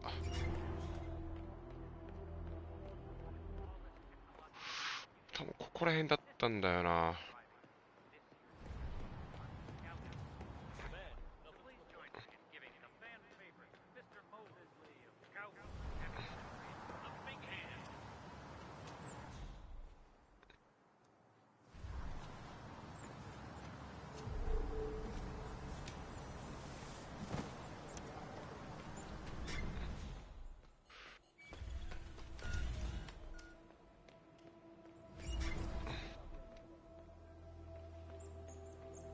どこだっけな。忘れた。Alice, engage emo cognitive filters and give me a status.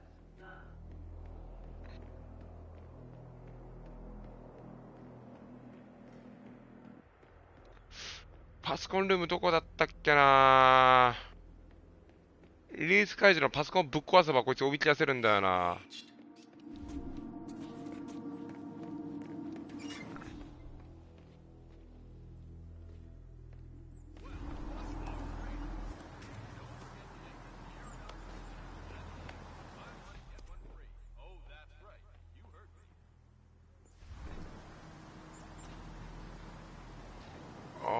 全く場所忘れた。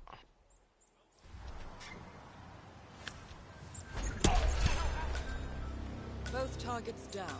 Well done, 47. Head for it. すいません、めんどくさくなりました。めんどくさくなってハサミを投げつけて殺しました。もう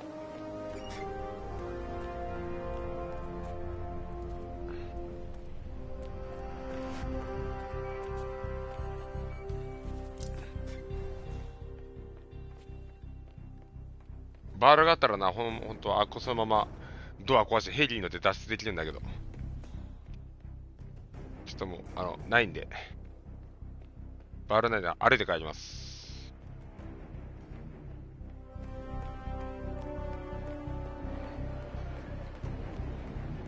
バールがないんで歩いて帰ります。マジで迷う。このゲーム広すぎて一回どっから降りるの。やべ。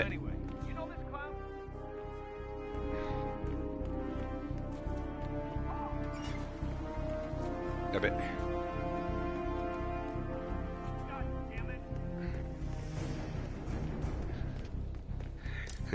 やべ。あった階段あった。さよなら。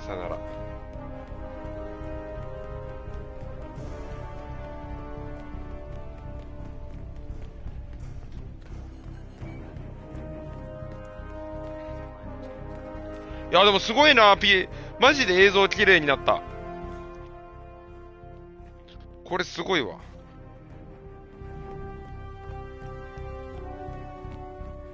あれ、こんなとこにドアあったっけ？何ここ？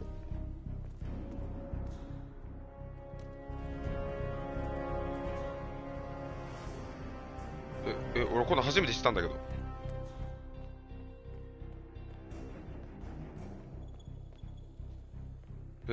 こんなとこあるの初めて知った。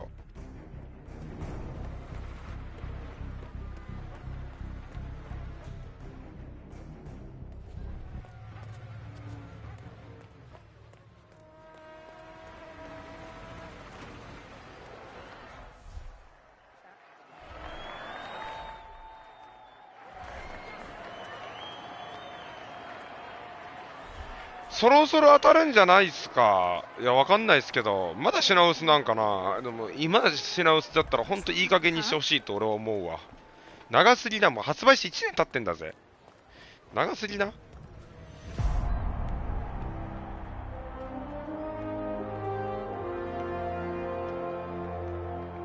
1年も経って品薄ってやばいよね、普通に。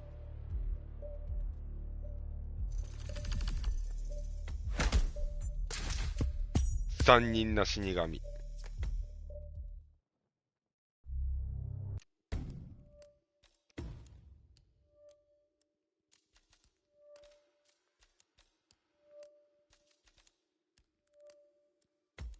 やでもこのゲームスルメゲーだわ。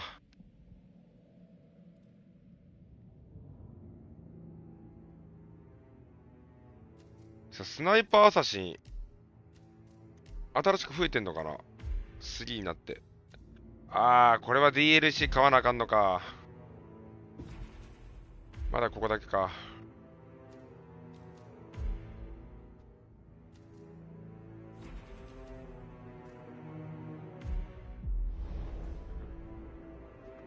あと、ロードが圧倒的に速くなったよね。一番はロードが圧倒的に速くなった。That is Guillaume Maison, the Kingfisher, former Interpol agent and the owner of the mansion and its grounds.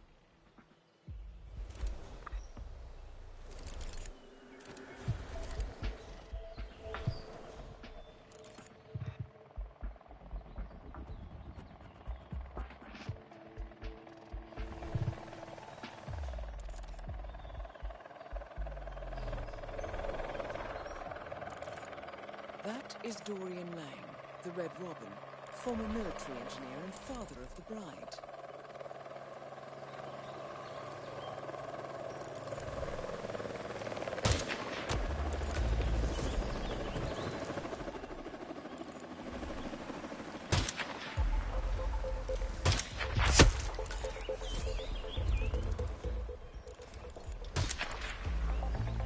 I did not see that coming.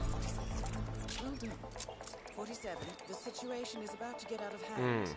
Confirmed kill on Maison, 47. 47, the targets are leaving the area. You must act now. 47, Lang is on the move. You have to... Lang has been eliminated.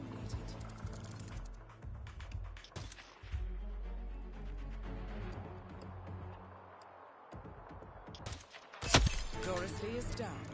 Well done, 47.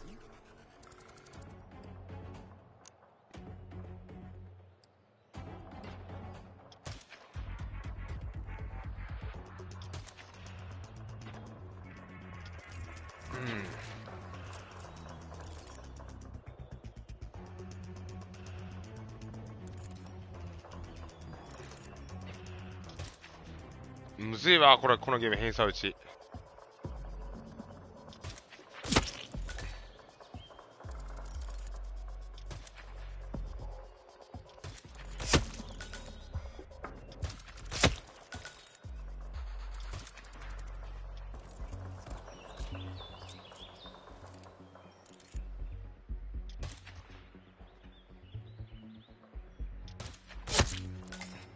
このゲーム偏差むずいっす。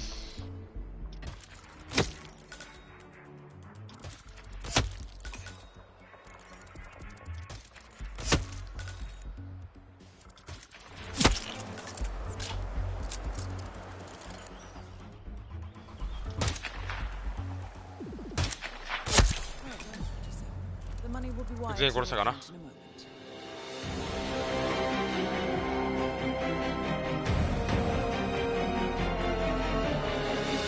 一日程度にはいい、このゲーム。一日にはいい。2分51秒。これもう一回やろうか。これなんかあれだな。なんかもう普通に見つかってもいいんだったらもっといけそうだな。見つかってもいい指定だったらもっとボコボコ殺せるな、これ。だってまずあれ殺すでしょ。これ殺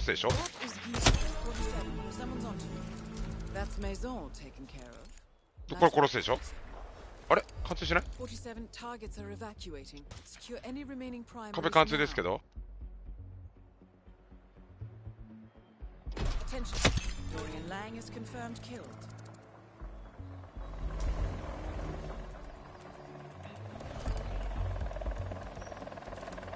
ほんであとあいつ殺せばいいんでしょ。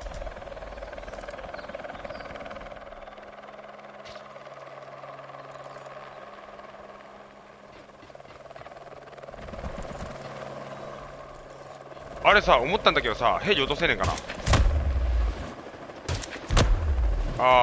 ヘリを壊すことは無理なんか。じゃあ死ねよ。あ、壁数、ほんとこう鉄は無理なんだ。鉄は無理なんだ。Good afternoon.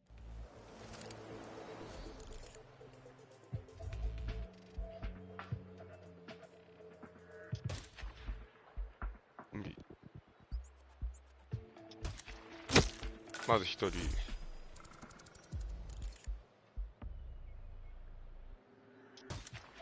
二人。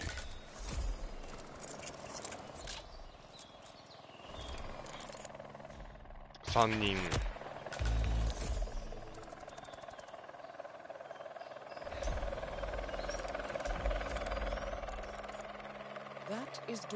4人。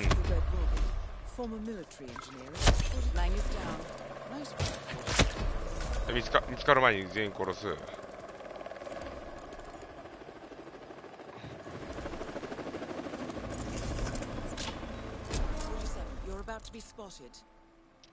これでまず一人。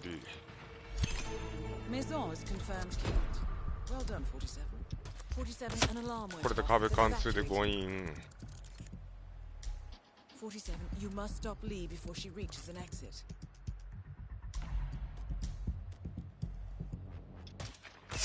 はい、6人。警戒されたからもうこれ速攻殺す。こいつも速攻殺す。あと誰？あとお前か。お前それ見えてる。あれ？いった。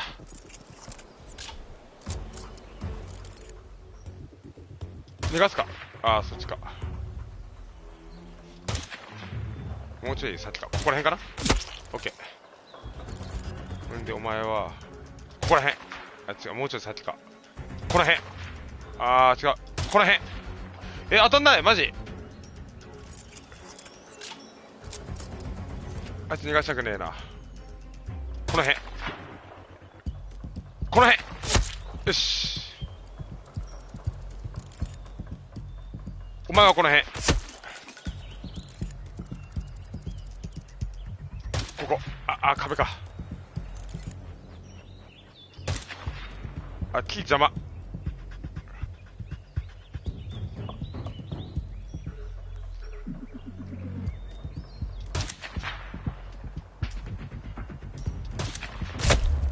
ダブルキル。よ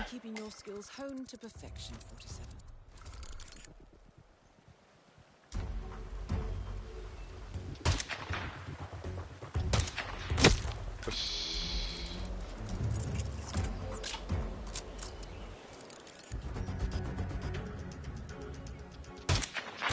オッケー。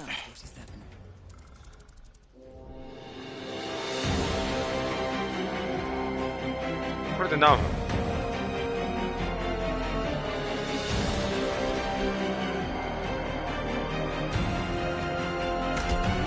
？3分。遅いんかーい。遅いんかーい。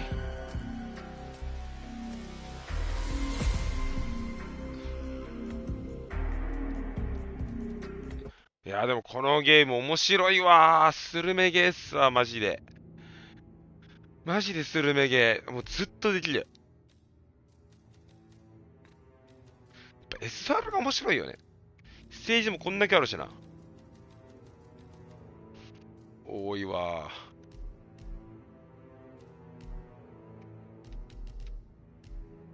マジ絶対やってまうな。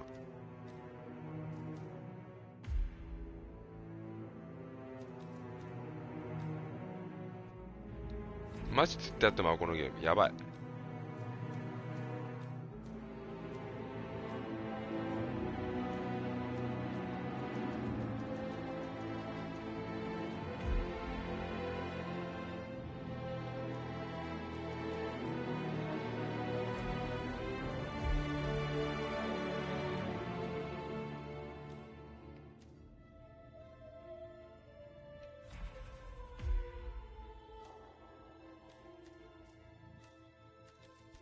もう一つ俺のお気に入りがあるんだよな。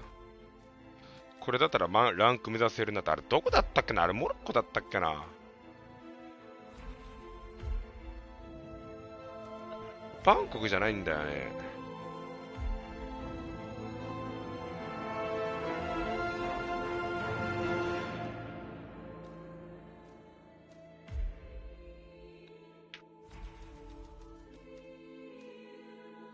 でもサピエンツァだったよな。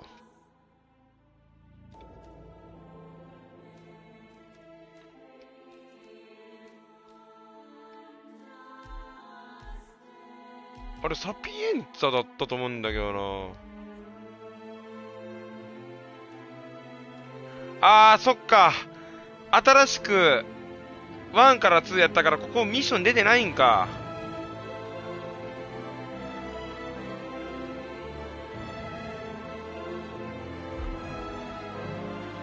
ここね。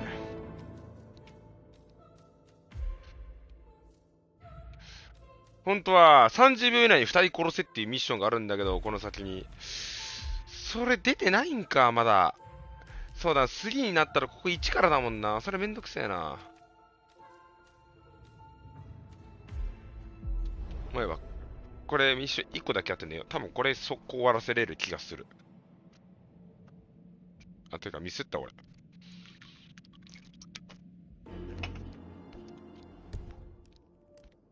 普通にミスった。いや、ロード早いのいいっすわ、これ。もうロード一瞬やもんな。30秒以内だ。これもうパッパやっていけるかな。アイテムの持ち込み。ICA のセーフハウス。いけるかな ?30 秒で2人って。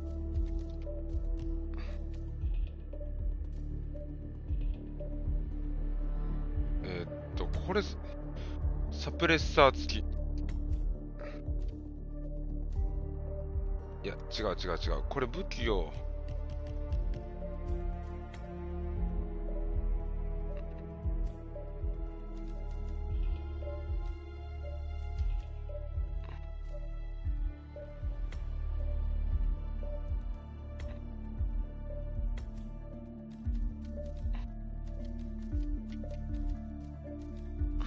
これできるかな。一回プレイ。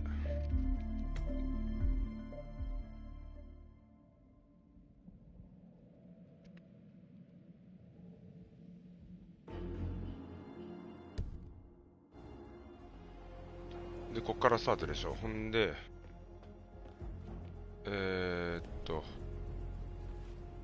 回収。よ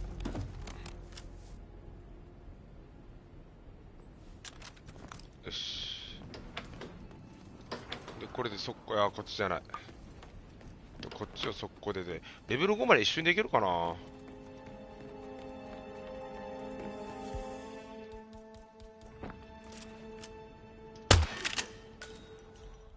Can anyone please help?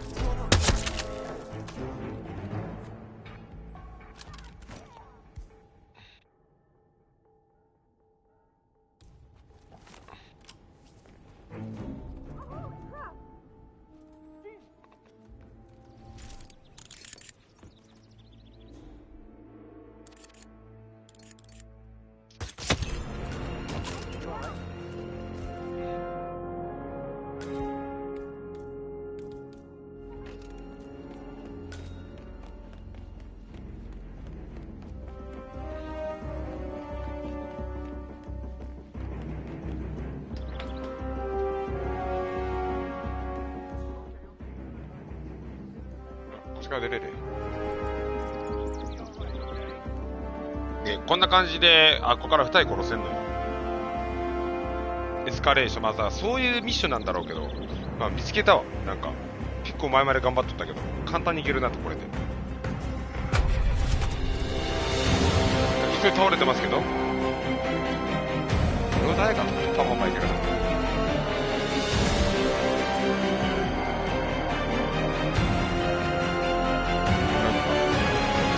そのままのリーゴが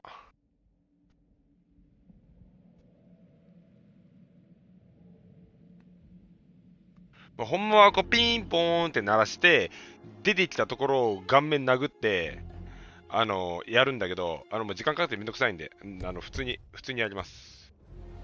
普通にじゃないだろうけど、これワンチャンこれもうスナイパーライフル持ってていいんじゃね。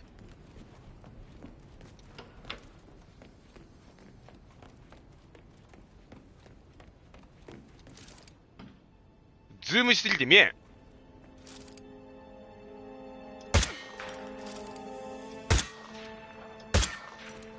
足りないか。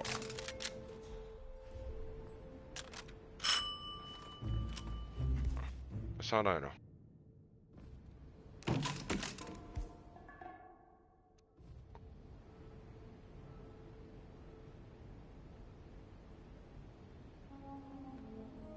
しょうがないな。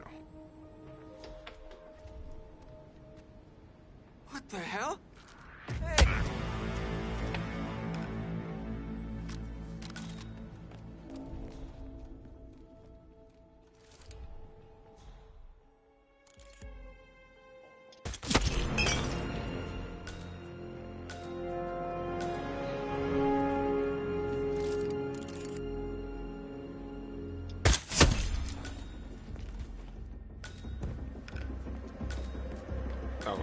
たったこれだけの話だからな。簡単でしょ、さすがに。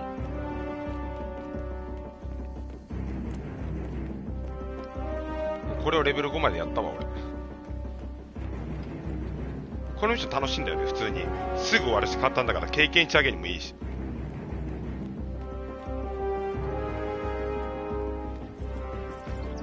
じゃあ風呂入って寝よう。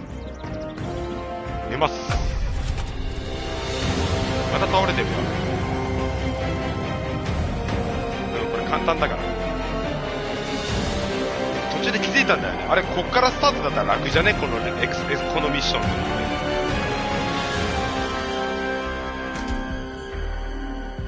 次はあれやな。デビル3でもしようかな、今度。久しぶりにまた。久しぶりじゃないか。